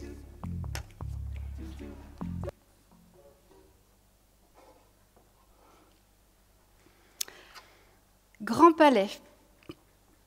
Donc, après le festival Faroé du 1er au 3 mars, Grand Palais, qui est un spectacle de Pascal Kirsch, mis en scène par Pascal Kirsch, qui donc est artiste résident. En octobre 1971, une grande rétrospective de l'œuvre de Francis Bacon a lieu au Grand Palais à Paris, avec pour modèle une figure masculine qui s'appelle George Dyer et qui fut l'amant du peintre britannique. Le public qui le découvre via les tableaux ignore qu'il s'est suicidé 2 jours plus tôt, avant l'inauguration, dans les toilettes de leur luxueuse chambre d'hôtel. Le metteur en scène Pascal Kirsch a réuni 3 comédiens, un compositeur qui accompagne les acteurs en live, pour donner voix à ces 2 hommes que tout oppose, à part leur amour. Grand Palais, c'est la rencontre des écritures de Julien Gaillard et Frédéric Vossier, chaque auteur écrivant pour un personnage, donnant ainsi à chacun une sensibilité et un langage différent, avec un travail singulier, poétique sur le son et sur l'espace, inspiré de l'œuvre singulière de Francis Bacon. Les 8 et 9 mars, le metteur en scène Thomas Joly viendra vous présenter Le Dragon. Dans une ville sur laquelle règne depuis 4 siècles un terrible dragon à 3 têtes, voilà qu'arrive un chevalier qui défie le dragon et qui le terrasse. Mais une fois que le monstre est abattu, le mal est toujours là en chacun. À 5 années de marche d'ici, dans les montagnes noires, il y a une grande caverne. Et dans cette caverne, il y a un grand livre. Personne n'y touche, mais chaque jour, il s'y remplit des pages et des pages. Qui est-ce qui écrit? Le monde entier. Les montagnes, les herbes, les pierres, les arbres, les lacs et les rivières sont témoins de tout ce que font les humains. Et tous les crimes, toutes les misères passent de branche en branche, de feuille en feuille, de goutte en goutte, de nuage en nuage, jusqu'à la grotte des montagnes noires, et le livre se remplit. Si ce livre n'existait pas, les arbres se dessécheraient d'horreur, et les eaux deviendraient amères. À qui s'adresse ce livre? À moi.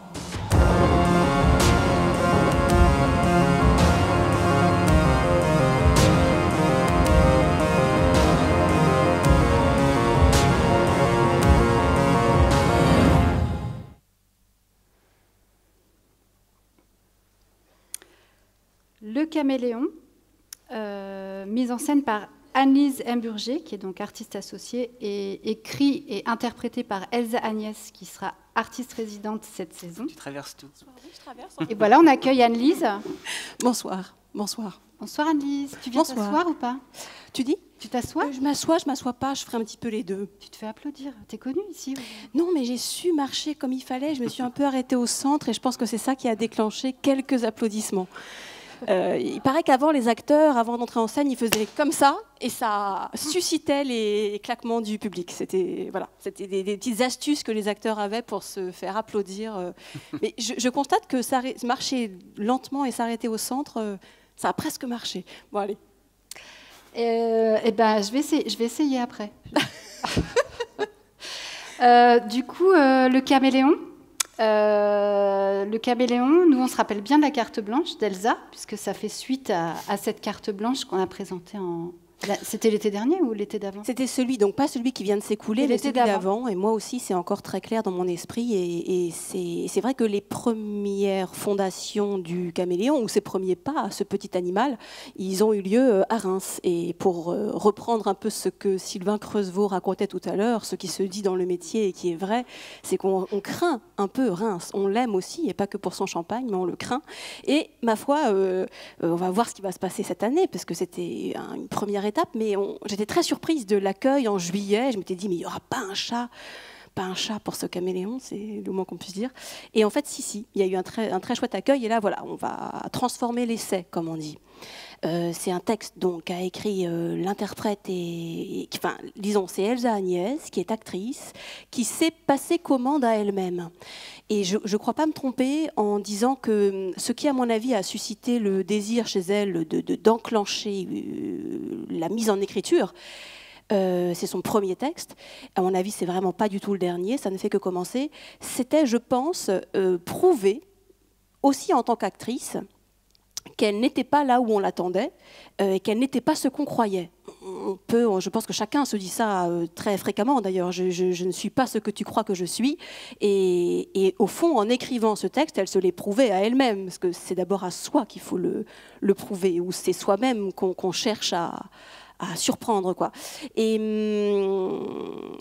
voilà, et elle m'a proposé de lire ce texte, j'ai répondu oui par sympathie, ce qui n'est jamais forcément un très bon augure.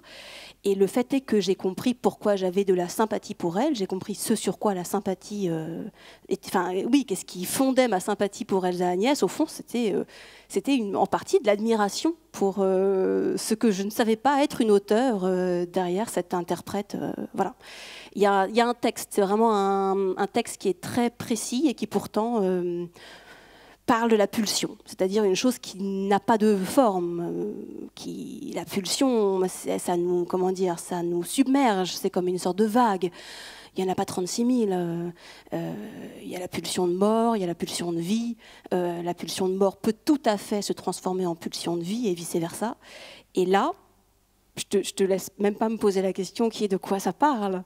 Au fond, c'est une variation sur le même thème. On va suivre 3 héroïnes qui sont plutôt des anti-héroïnes, qui ont tout en commun différentes choses.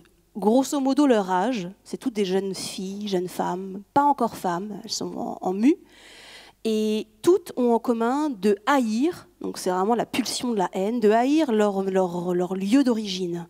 Tantôt, il va s'agir de la banlieue pavillonnaire, puis de la campagne de l'Est de la France, et enfin une sorte de no man's land. Et elles veulent s'en arracher parce qu'elles trouvent que c'est, je sais pas comment dire, que c'est l'endroit c'est l'endroit du rien. Il peut rien se passer, on peut devenir personne quand on vient de ces endroits-là. C'est la norme, c'est la banalité, c'est la morosité. Et elles fantasment des endroits qui sont parfois des différentes capitales du monde, où elles vont se rendre, et au fond, elles vont s'apercevoir que ces lieux qu'elles ont fantasmés, ces mondes qu'elles ont fantasmés, ces classes sociales qu'elles ont fantasmées, sont elles-mêmes, charrient elles-mêmes leur lot de crasse. Et elles vont démolir. Elles vont démolir. C'est 3 figures qui pourraient n'en être qu'une seule, hein, d'où ce titre de caméléon au fond. Hein. Le caméléon change de peau, de couleur, s'adapte à son milieu. Il en prend les tournures, il en prend les coutumes, il en prend les modes. Mais c'est bel et bien la même chose qui est toujours à l'œuvre. Donc peu importe qu'il s'agisse ou non du même personnage. C'est des filles qui vont dépasser leur haine, dépasser le fantasme d'un lieu qu'elles croyaient être le paradis, et espérer sortir de cette, je ne sais pas comment dire, cette sorte de ronde infernale. C'est infernal la pulsion, et en inventant autre chose. Et par rapport à la version carte blanche, parce que c'est vrai que qui dit seul en scène dit souvent au plateau dépouillé, ce qui était le cas dans la version carte blanche, puisque c'était le jeu de cet objet. Et toi, tu as décidé de t'entourer de la metteur en scène et scénographe Sylvia Costa, qui signera le décor, et de la pianiste Ève Risser, qui compose la musique. C'est ça, qui est une fille de l'Est, tout comme moi, Ève Risser.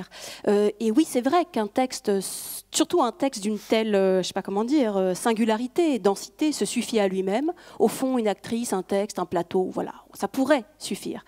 Mais j'ai l'impression que, comme à chaque texte aussi, la forme qu'il faut lui, l'habit presque, l'habit qu'il faut lui trouver.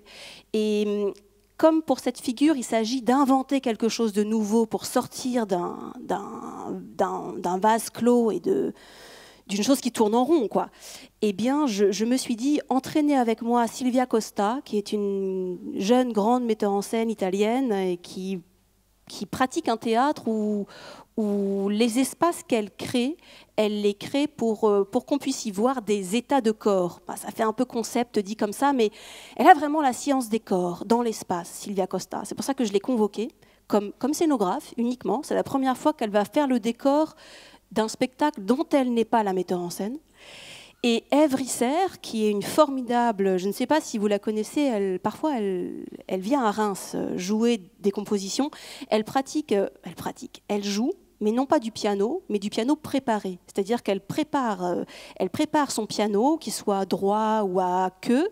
Elle y met des objets vibrants, métalliques, en tissu.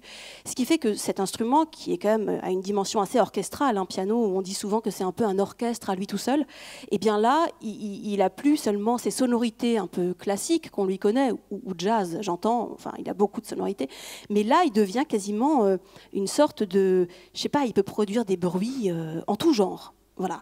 Et je me suis dit, tiens, une bande son composée par Ève Risser, un décor créé par la plasticienne Sylvia Costa, ça va nous permettre d'inventer quelque chose de nouveau. Et c'est ce que je crois qu'Elsa Agnès souhaite à ses anti-héroïnes et à elle-même.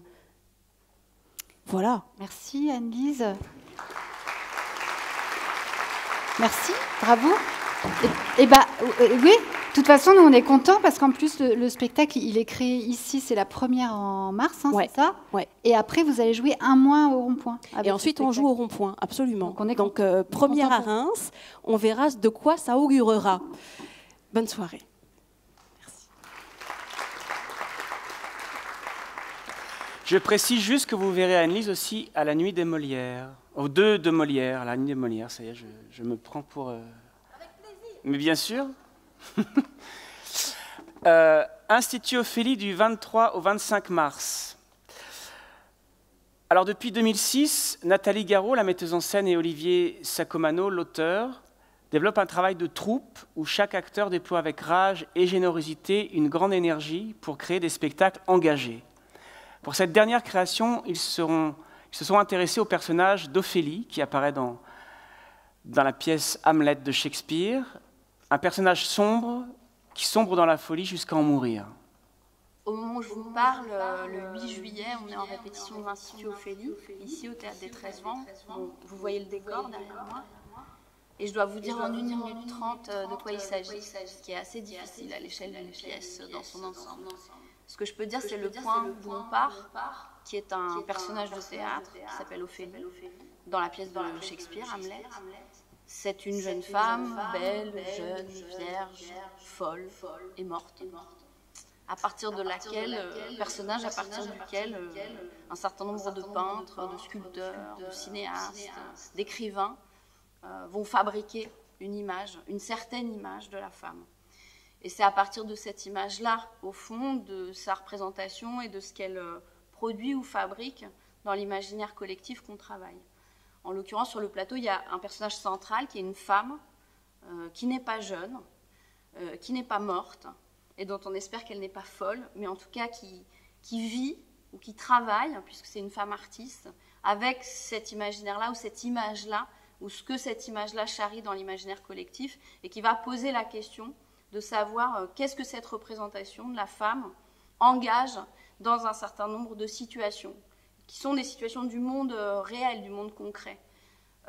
Et ces situations vont pénétrer dans son espace mental. Il y en a une notamment qui est celle d'un institut où on recueille des jeunes filles pour les remettre dans le droit chemin, ou pour les remettre en ordre de marche, il est dit dans la pièce. Et qu'est-ce que ça voudrait dire de remettre des femmes ou des jeunes femmes en ordre de marche, ou en tout cas dans le sillon du monde tel qu'il va.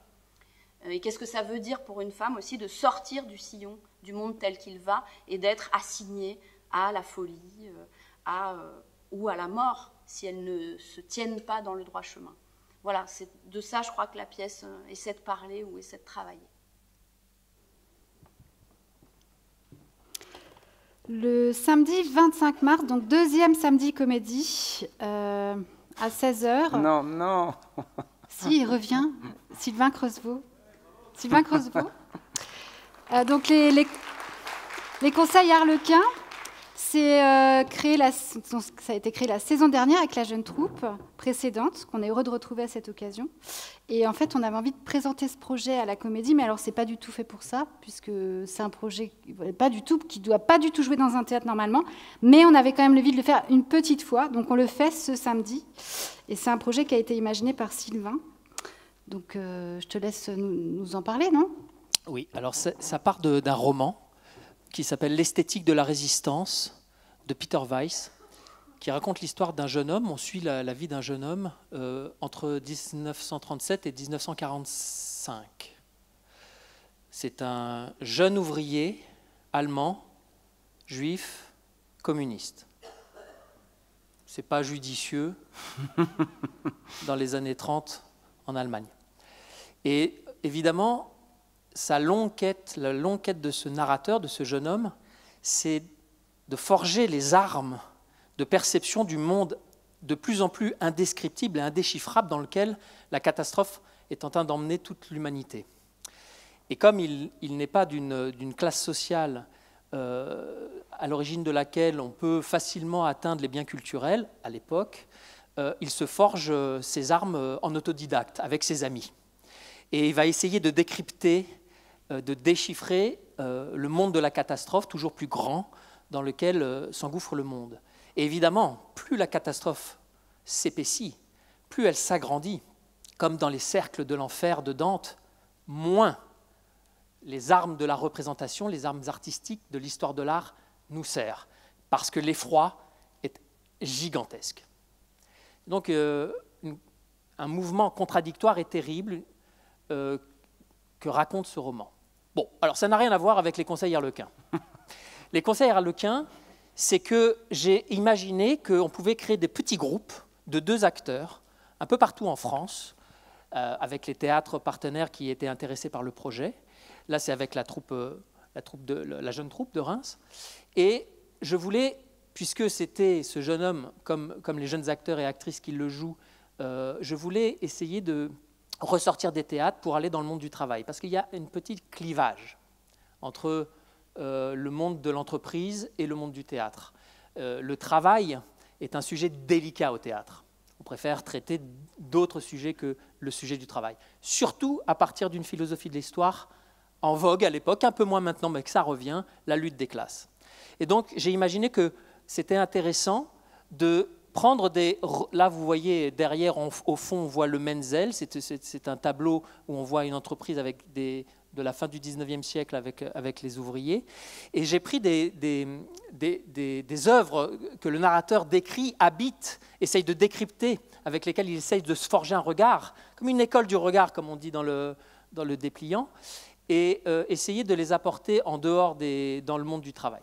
Alors ça, c'est grâce évidemment aux équipes, à Julie Adamski, ici, qui est en charge de l'action culturelle et du développement des publics, et qui a permis d'essayer de trouver dans les entreprises, entre midi et deux, enfin, je veux dire, dans le monde salarié, essayer de trouver du temps pour essayer de proposer une expérience un peu chelou, un peu étrange, c'est-à-dire de mettre en jeu la question du regard.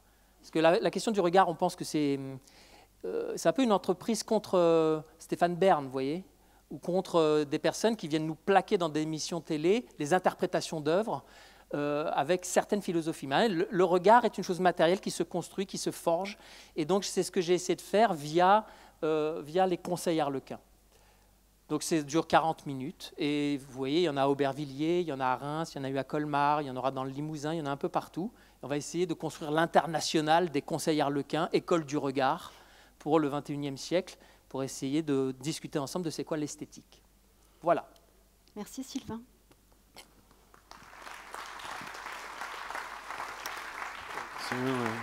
Et donc ce spectacle sera en itinérance entre le 21 mars et le 1er avril dans les entreprises partenaires qui le souhaitent.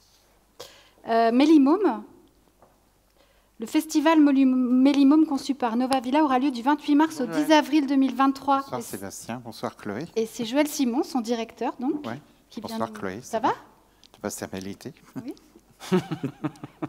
Bonsoir messieurs, dames. Bonsoir à tous. Ça va? Mais bah, du coup, tu veux t'asseoir? Tu restes debout? Ouais, parce que comme ça, je peux lire mes petites notes. Parce qu'en fait, il y a 2 spectacles, alors je ne sais pas... Bah oui. Alors peut-être juste avant de dire que pendant Mélimôme, on aura un regard sur la Palestine. Parce que j'ai eu la chance de faire un voyage avec l'ONDA. Donc il y aura une ouverture et des spectacles palestiniens qui seront accueillis. Voilà. Je passe l'information, je fais comme Bruno Lobé tout à l'heure. Tu fais bien. Donc il y a 2 spectacles donc en partenariat Comédie Nova Villa. J'en profite pour te remercier Chloé de ce partenariat. Donc le premier, c'est MAB Collectif. C'est un spectacle Magali a vu.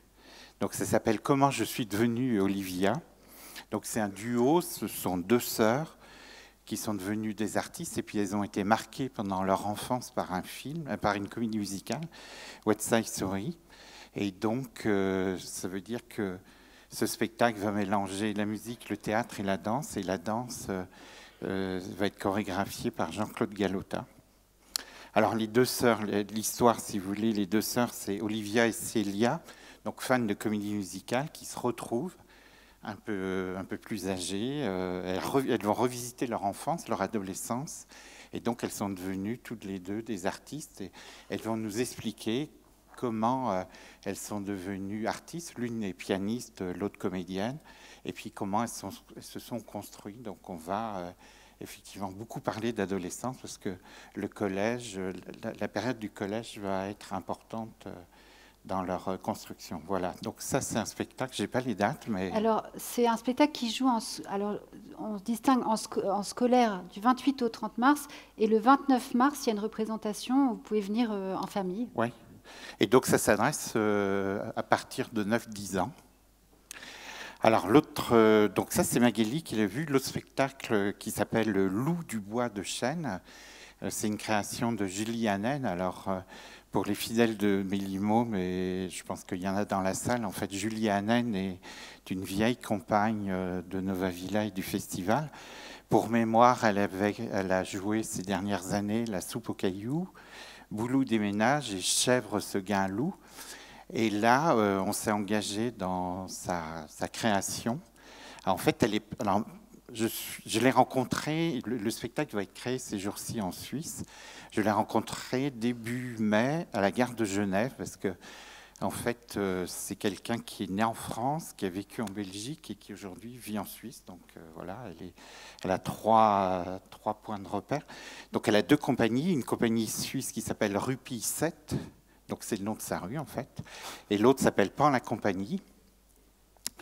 Alors l'histoire, quand elle m'a raconté cette histoire, elle s'est mise à pleurer, vous allez comprendre pourquoi, parce que pendant le confinement, la période du Covid, son papa qui vit à la frontière suisse voulait venir voir ses petits-enfants et ses enfants qui vivent en Suisse.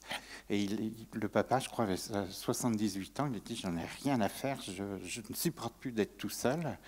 Donc il est venu voir donc ses petits-enfants et ses enfants, et en fait il s'est chopé le Covid et il en est mort. Et du coup, Julie a été très marquée parce qu'elle était très attachée à son papa, et ça a été le point de départ de son projet de création. Donc sa question de base, c'est quelle est la liberté des gens âgés quand ils sont dans un EHPAD et comment ils arrivent à vivre leur liberté et comment ils arrivent à s'évader. Et voilà, c'est vraiment une question qui a été beaucoup d'actualité avec le problème des EHPAD. Donc elle est partie de ça. Je sais qu'elle va faire, il va y avoir une création sonore parce qu'ils ont fait tout un collectage. Entre autres, il y a quelqu'un de l'équipe qui est originaire de Reims qui est venu voir sa grand-mère à l'EHPAD de Wilson qui a fait des enregistrements. Et en fait, Julie Hanen, elle, dans tous ses spectacles précédents, elle nous raconte sa vie sur scène, mais ça devient vraiment œuvre artistique et c'est magnifique. C'est-à-dire, chaque fois qu'on l'accueille, c'était assez extraordinaire. Voilà.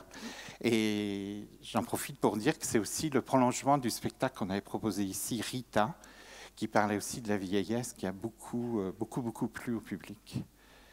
Voilà, pour les deux spectacles. Donc, Le Loup du Bois de Chêne, Julie Hanen, et Comment je suis devenue Olivia, Map Collectif. Et puis, vous pouvez m'applaudir parce que Bruno Lobé m'a dit qu'il avait été applaudi, donc je dis que...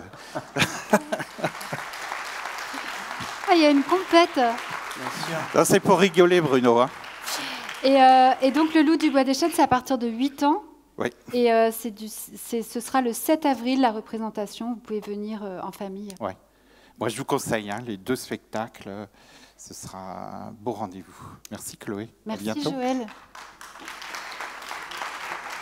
Sébastien, salut. Et le focus palestinien, n'oublions pas. Oui, il y aura des... Ça marche. Donc, si tout se passe bien, la marraine de Minimum sera une directrice de théâtre de Palestine, théâtre de Bethléem. Voilà. On fera suivre. C'est important. Voilà. Merci. Bonsoir. Merci, Joël. Alors, l'idée du spectacle Vertige 2001-2021 surgit lors d'un atelier dirigé par le metteur en scène Guillaume Vincent, avec 7 élèves de l'école du Nord de Lille. Vertige 2001-2021, c'est le récit d'une génération devenue adulte en plein boom numérique et qui a vu un monde basculer. Bonjour, voilà, je m'appelle Guillaume Vincent et je vais présenter un spectacle qui s'intitule Vertige 2001-2021. Alors, le spectacle, ça raconte l'histoire de 7 jeunes gens qui rentrent dans une école de théâtre en septembre 2001. Et on suit le parcours de ces 7 personnages, 7 donc aspirants acteurs, actrices, pendant 20 ans, c'est-à-dire de 2001 à 2021. Alors effectivement, c'est un spectacle qui a sans doute un peu des couleurs un peu autobiographiques, puisque moi-même je suis rentré à l'école du Théâtre National de Strasbourg en septembre 2001. Et c'est un spectacle aussi qui suit la vie de ces jeunes aspirants comédiens. Alors, il y en a qui rêvent à des pièces de Tchekhov, d'autres qui rêvent à des pièces de Bertolt Brecht. Et on les suit comme ça sur 20 ans de vie, ceux qui se sont mariés, ceux qui n'ont pas eu d'enfants, ceux qui ont réussi, ceux qui ont moins réussi leur vie. Et donc, on a cette vie de ce groupe de gens qui se connaissent, qui s'aiment, qui se disputent, qui sont d'accord, qui ne sont pas d'accord. Et donc voilà, on les suit sur 20 ans et on les suit aussi juste après le 11 septembre 2001, c'est-à-dire au moment où le monde commence un peu à changer, le moment où Jean-Marie Le Pen arrive au second tour des élections présidentielles en avril 2022. Et on va traverser comme ça 20 ans de notre monde contemporain jusqu'à aujourd'hui, jusqu'au Covid. Voilà, dans des destinées comme ça, qui sont aussi peut-être proches de l'univers des vagues et de Virginia Woolf. Voilà, donc c'est un spectacle, voilà, comme un peu une saga sur cette vie, cette destin. Histoire de géant, un spectacle à partir de 12 ans, d'après les œuvres de Rabelais. C'est l'évolution d'un adolescent hors norme, Pantagruel, qui s'aventure dans un monde hors norme. Pantagruel part étudier à Paris, dans les plus grandes universités d'Europe, mais la guerre le rappelle bientôt sur son île natale d'Utopie. Le metteur en scène Youssouf Abi Ayad centre son adaptation sur ce voyage de retour, le voyage en mer, où Pantagruel découvre le monde et ses créatures, toutes plus étranges les unes que les autres. Donc Rabelais, c'est irrévérencieux, c'est grotesque, c'est parodique, mais aussi philosophique. Et à travers des situations et un récit merveilleux, Histoire de géant nous plongera tantôt en enfance, tantôt nous fera rire, mais surtout nous fera philosopher. 5 interprètes portent ce récit fantastique et nous convient à ce voyage aux confins de l'imaginaire. Du 19 au 21 avril, Des femmes qui nagent, écrit par Pauline Perrade et mise en scène par Émilie Caplier, qui est codirectrice du CEDEN de Colmar. Catherine Deneuve, Marilyn Monroe, Romy Schneider, Delphine Seyrig. Hommage aux actrices mythiques, aux stars de cinéma. Elles sont plus d'une centaine à traverser cet ambitieux projet porté par 4 comédiennes d'âge et de parcours différents, dont Alma Palacios, que vous aurez déjà découvert dans Le Cœur des Amants, et Léa Seri, qui est comédienne de la jeune troupe pour la 2e saison consécutive. Bonjour, je suis Émilie Caplier et je vais vous parler du projet Des femmes qui nagent. Alors, Des femmes qui nagent, c'est mon prochain spectacle que j'ai imaginé en complicité avec une jeune autrice qui s'appelle Pauline Perrade, et autour de la thématique des femmes et plus précisément des actrices. En tout cas, les actrices, c'est notre point de départ. Le projet donc d'écriture, il est né donc de la collaboration avec Pauline Perrade, comme je vous le disais tout à l'heure, et elle a eu un projet très ambitieux puisqu'elle a créé un texte composite, quasiment comme un scénario en réalité, avec différents fragments. Et ces différents fragments évoquent tantôt soit une parole d'actrice, soit des scènes de cinéma mythiques qu'elle a retranscrites, soit ce que j'appelle des textes plus paysages, plus atmosphériques, qui racontent aussi des solitudes. Sur scène, il y aura donc 4 comédiennes, 4 générations différentes qui sont réunies au plateau, et ça c'était important pour moi de pouvoir aussi parler de cette lignée, de pouvoir parler à nos grandes sœurs, à nos petites sœurs, à nos mères et peut-être à nos grands-mères aussi, et puis de se poser un peu quelques questions sur comment les femmes ont été dans un premier temps dans un cadre donné dans lequel elles ont été sublimes, et puis comment est-ce qu'à un moment peut-être un mouvement avoir envie de sortir du cadre pour aller de l'autre côté et se réemparer un peu de tous ces médias, et puis de se poser la question de comment est-ce qu'aujourd'hui elles sont positionnées et ce qu'elles ont envie de défendre aussi. Le spectacle que j'imagine est un spectacle, évidemment, vous l'aurez compris, qui parle beaucoup du cinéma. Et néanmoins, c'est un spectacle pour lequel j'aimerais pouvoir déployer un geste artistique qui absente l'image, qui absente la vidéo. Donc c'est comment est-ce qu'on va réussir à recréer des sensations du cinéma sans réellement produire de l'image cinématographique au théâtre, au plateau, mais profiter de nos artifices, des corps, des voix, des femmes, des costumes, de la lumière et peut-être de la photo.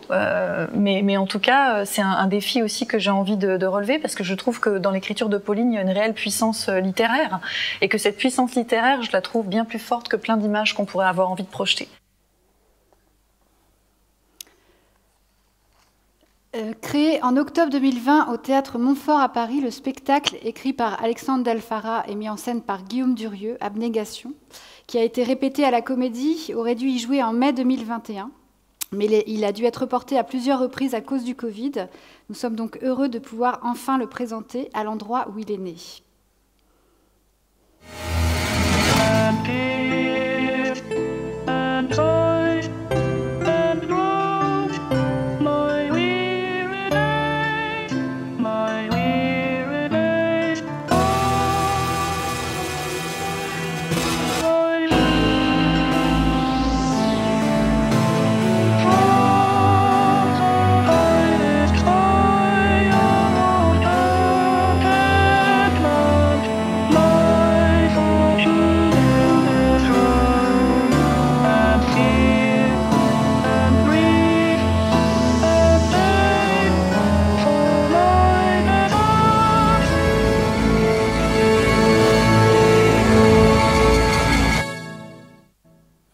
Ton spectacle? Ouais, je regardais, ça fait plaisir. Bon.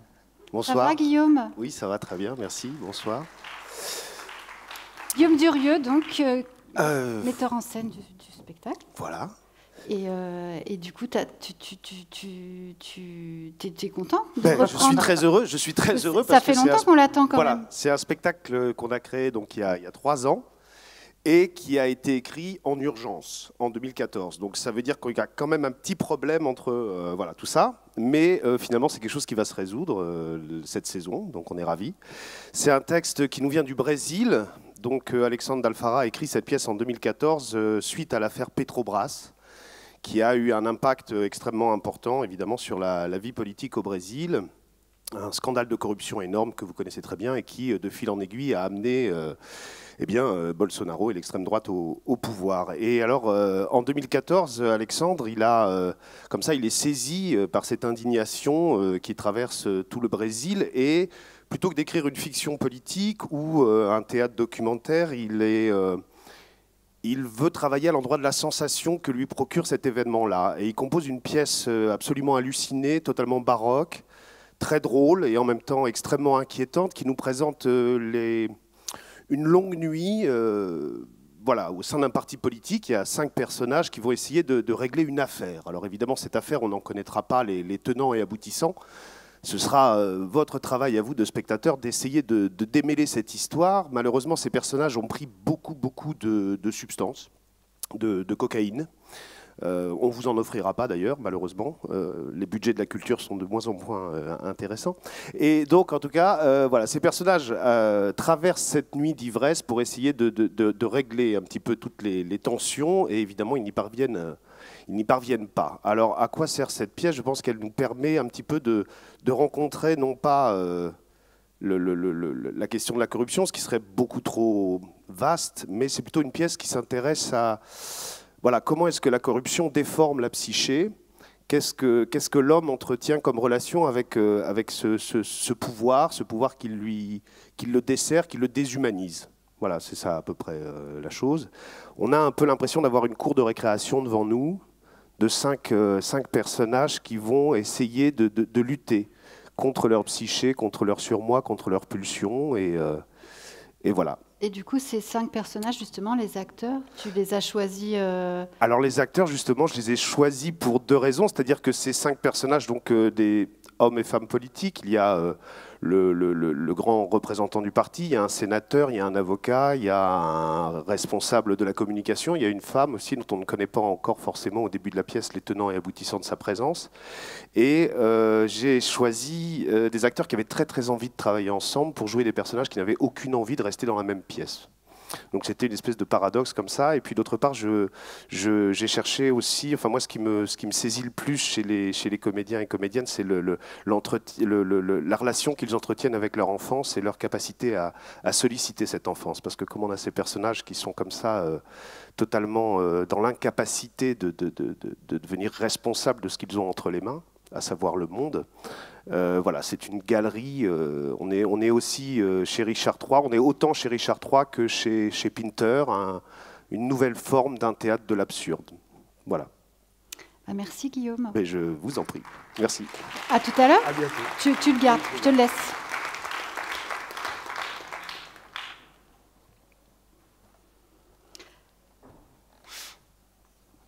Du 11 au 12 mai, une pièce du grand auteur suédois Lars Norén, récemment disparu, mise en scène par Julie Duclos.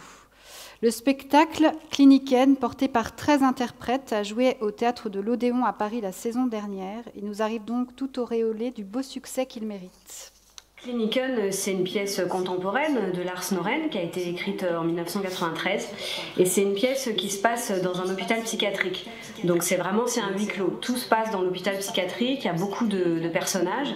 On n'est pas dans un asile avec des gens déments, c'est des folies ordinaires et c'est même des folies fabriquées par notre monde, c'est-à-dire qu'à peu de choses près, on y serait. Il y a 2 espaces dans l'espace, puisqu'il y a l'espace fumeur et l'espace non fumeur. Donc c'est une orchestration à trouver très musicale, puisque parfois les personnages se parlent dans les 2 espaces. Et voilà, ça coexiste. Il y a beaucoup d'humour, ça me tient à cœur dans la pièce. Et en même temps, évidemment, c'est souvent bouleversant, puisqu'il y a toujours un moment où il y a comme des brèches, où il fait comme un gros plan, on pourrait dire, sur chacun. On arrive fin mai. Bon. Summer Break, mis en scène de Natacha Kouchoumov, directrice de la Comédie de Genève. C'est un spectacle qui est librement inspiré du songe d'une unité de Shakespeare, qui se centre sur l'histoire des 4 amoureux. Dans Summer Break, donc 4 jeunes gens passent une audition pour jouer ces rôles des amoureux. Et l'audition se transforme en répétition, et la répétition tourne petit à petit au thriller fantastique. En effet, les répétitions virent au cauchemar, petit à petit, comme dans un film d'horreur pour adolescents. où on se court après.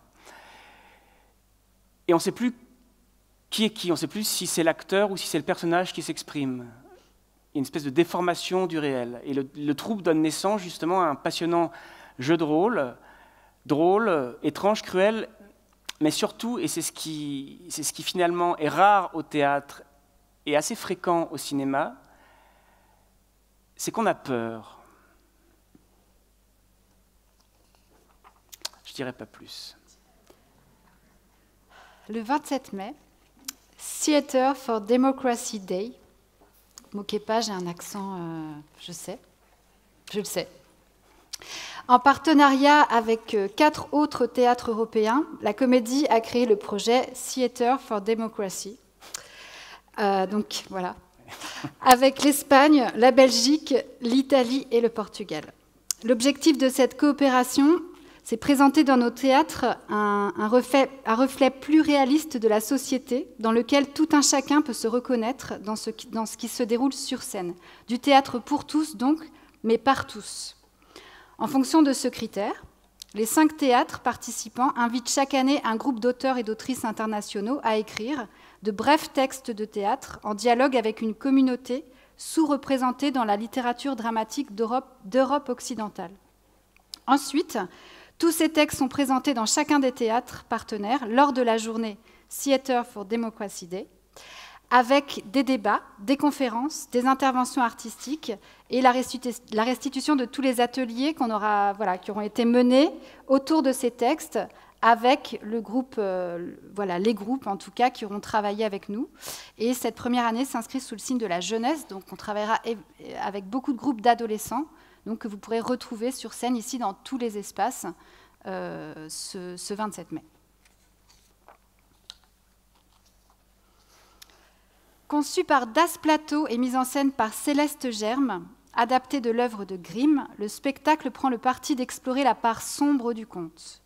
Visuellement fort et poétique, c'est un théâtre d'images immersif qui met au centre une héroïne libre qui triomphe. C'est un spectacle accessible à partir de 4 ans. Le Petit Chaperon Rouge sera présenté du 8 au 10 juin en représentation scolaire, mais vous pourrez venir le découvrir en famille le 10 juin, lors de notre dernier samedi comédie à 18h.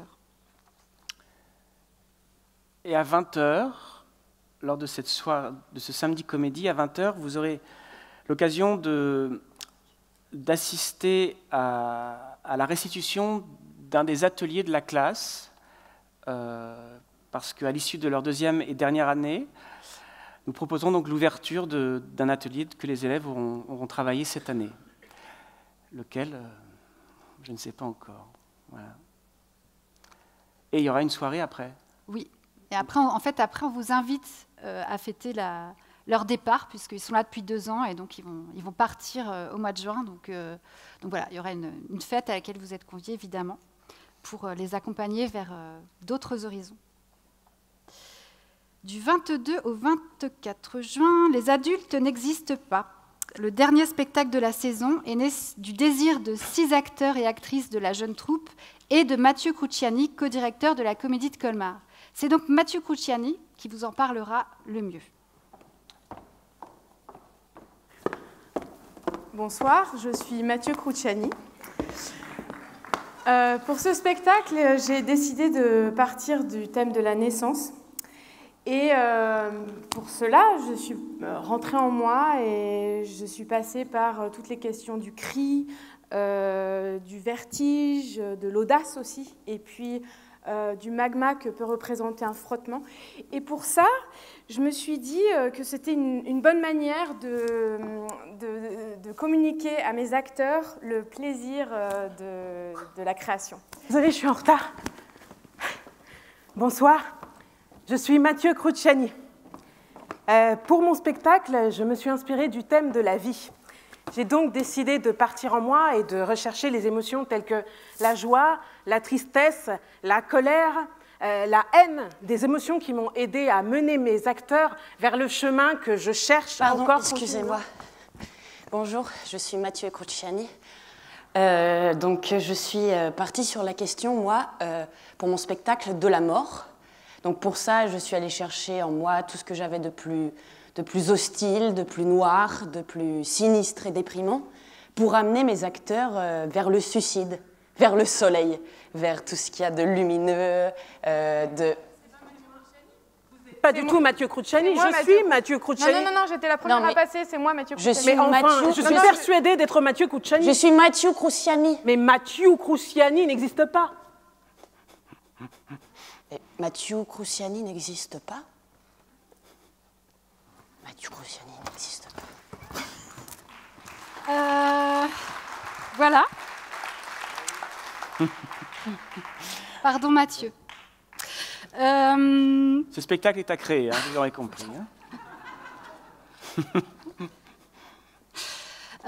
Des petites... on va terminer avec quelques petites nouveautés billetterie. Je vais accueillir Claire Cantuel, une petite note positive, qui est secrétaire générale, qui va vous donner quelques petits éléments concrets. Bonsoir. Ne partez pas, hein, elle va mal le prendre si vous partez.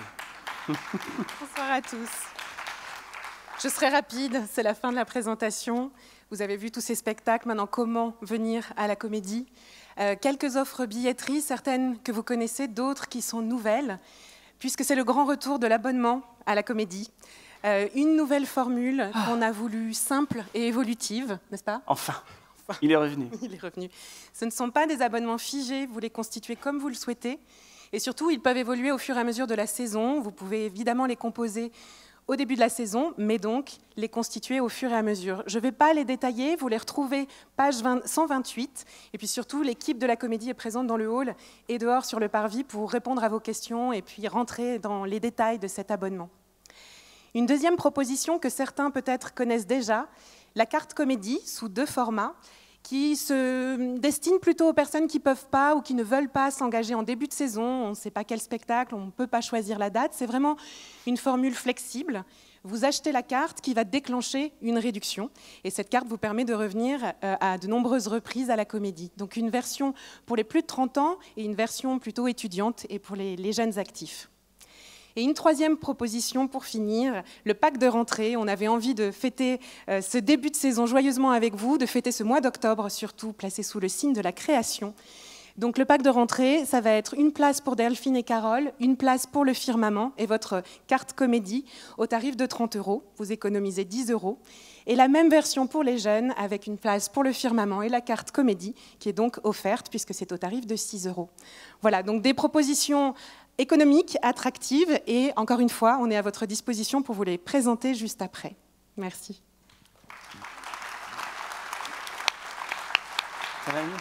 Merci Claire. Merci à tous pour cette belle soirée. En tout cas, elle va continuer dans le hall et puis dehors s'il ne pleut pas. Je ne sais pas s'il pleut. Merci aux équipes qui ont préparé cette présentation avec nous, aux équipes de la Comédie, aux artistes, aux intermittents, aux techniciens. Merci à vous et puis on est content de vous voir. Donc on espère vous revoir très vite et puis donc on ne se quitte pas. Surtout restez là, on fait la fête quoi, pour la rentrée. Merci.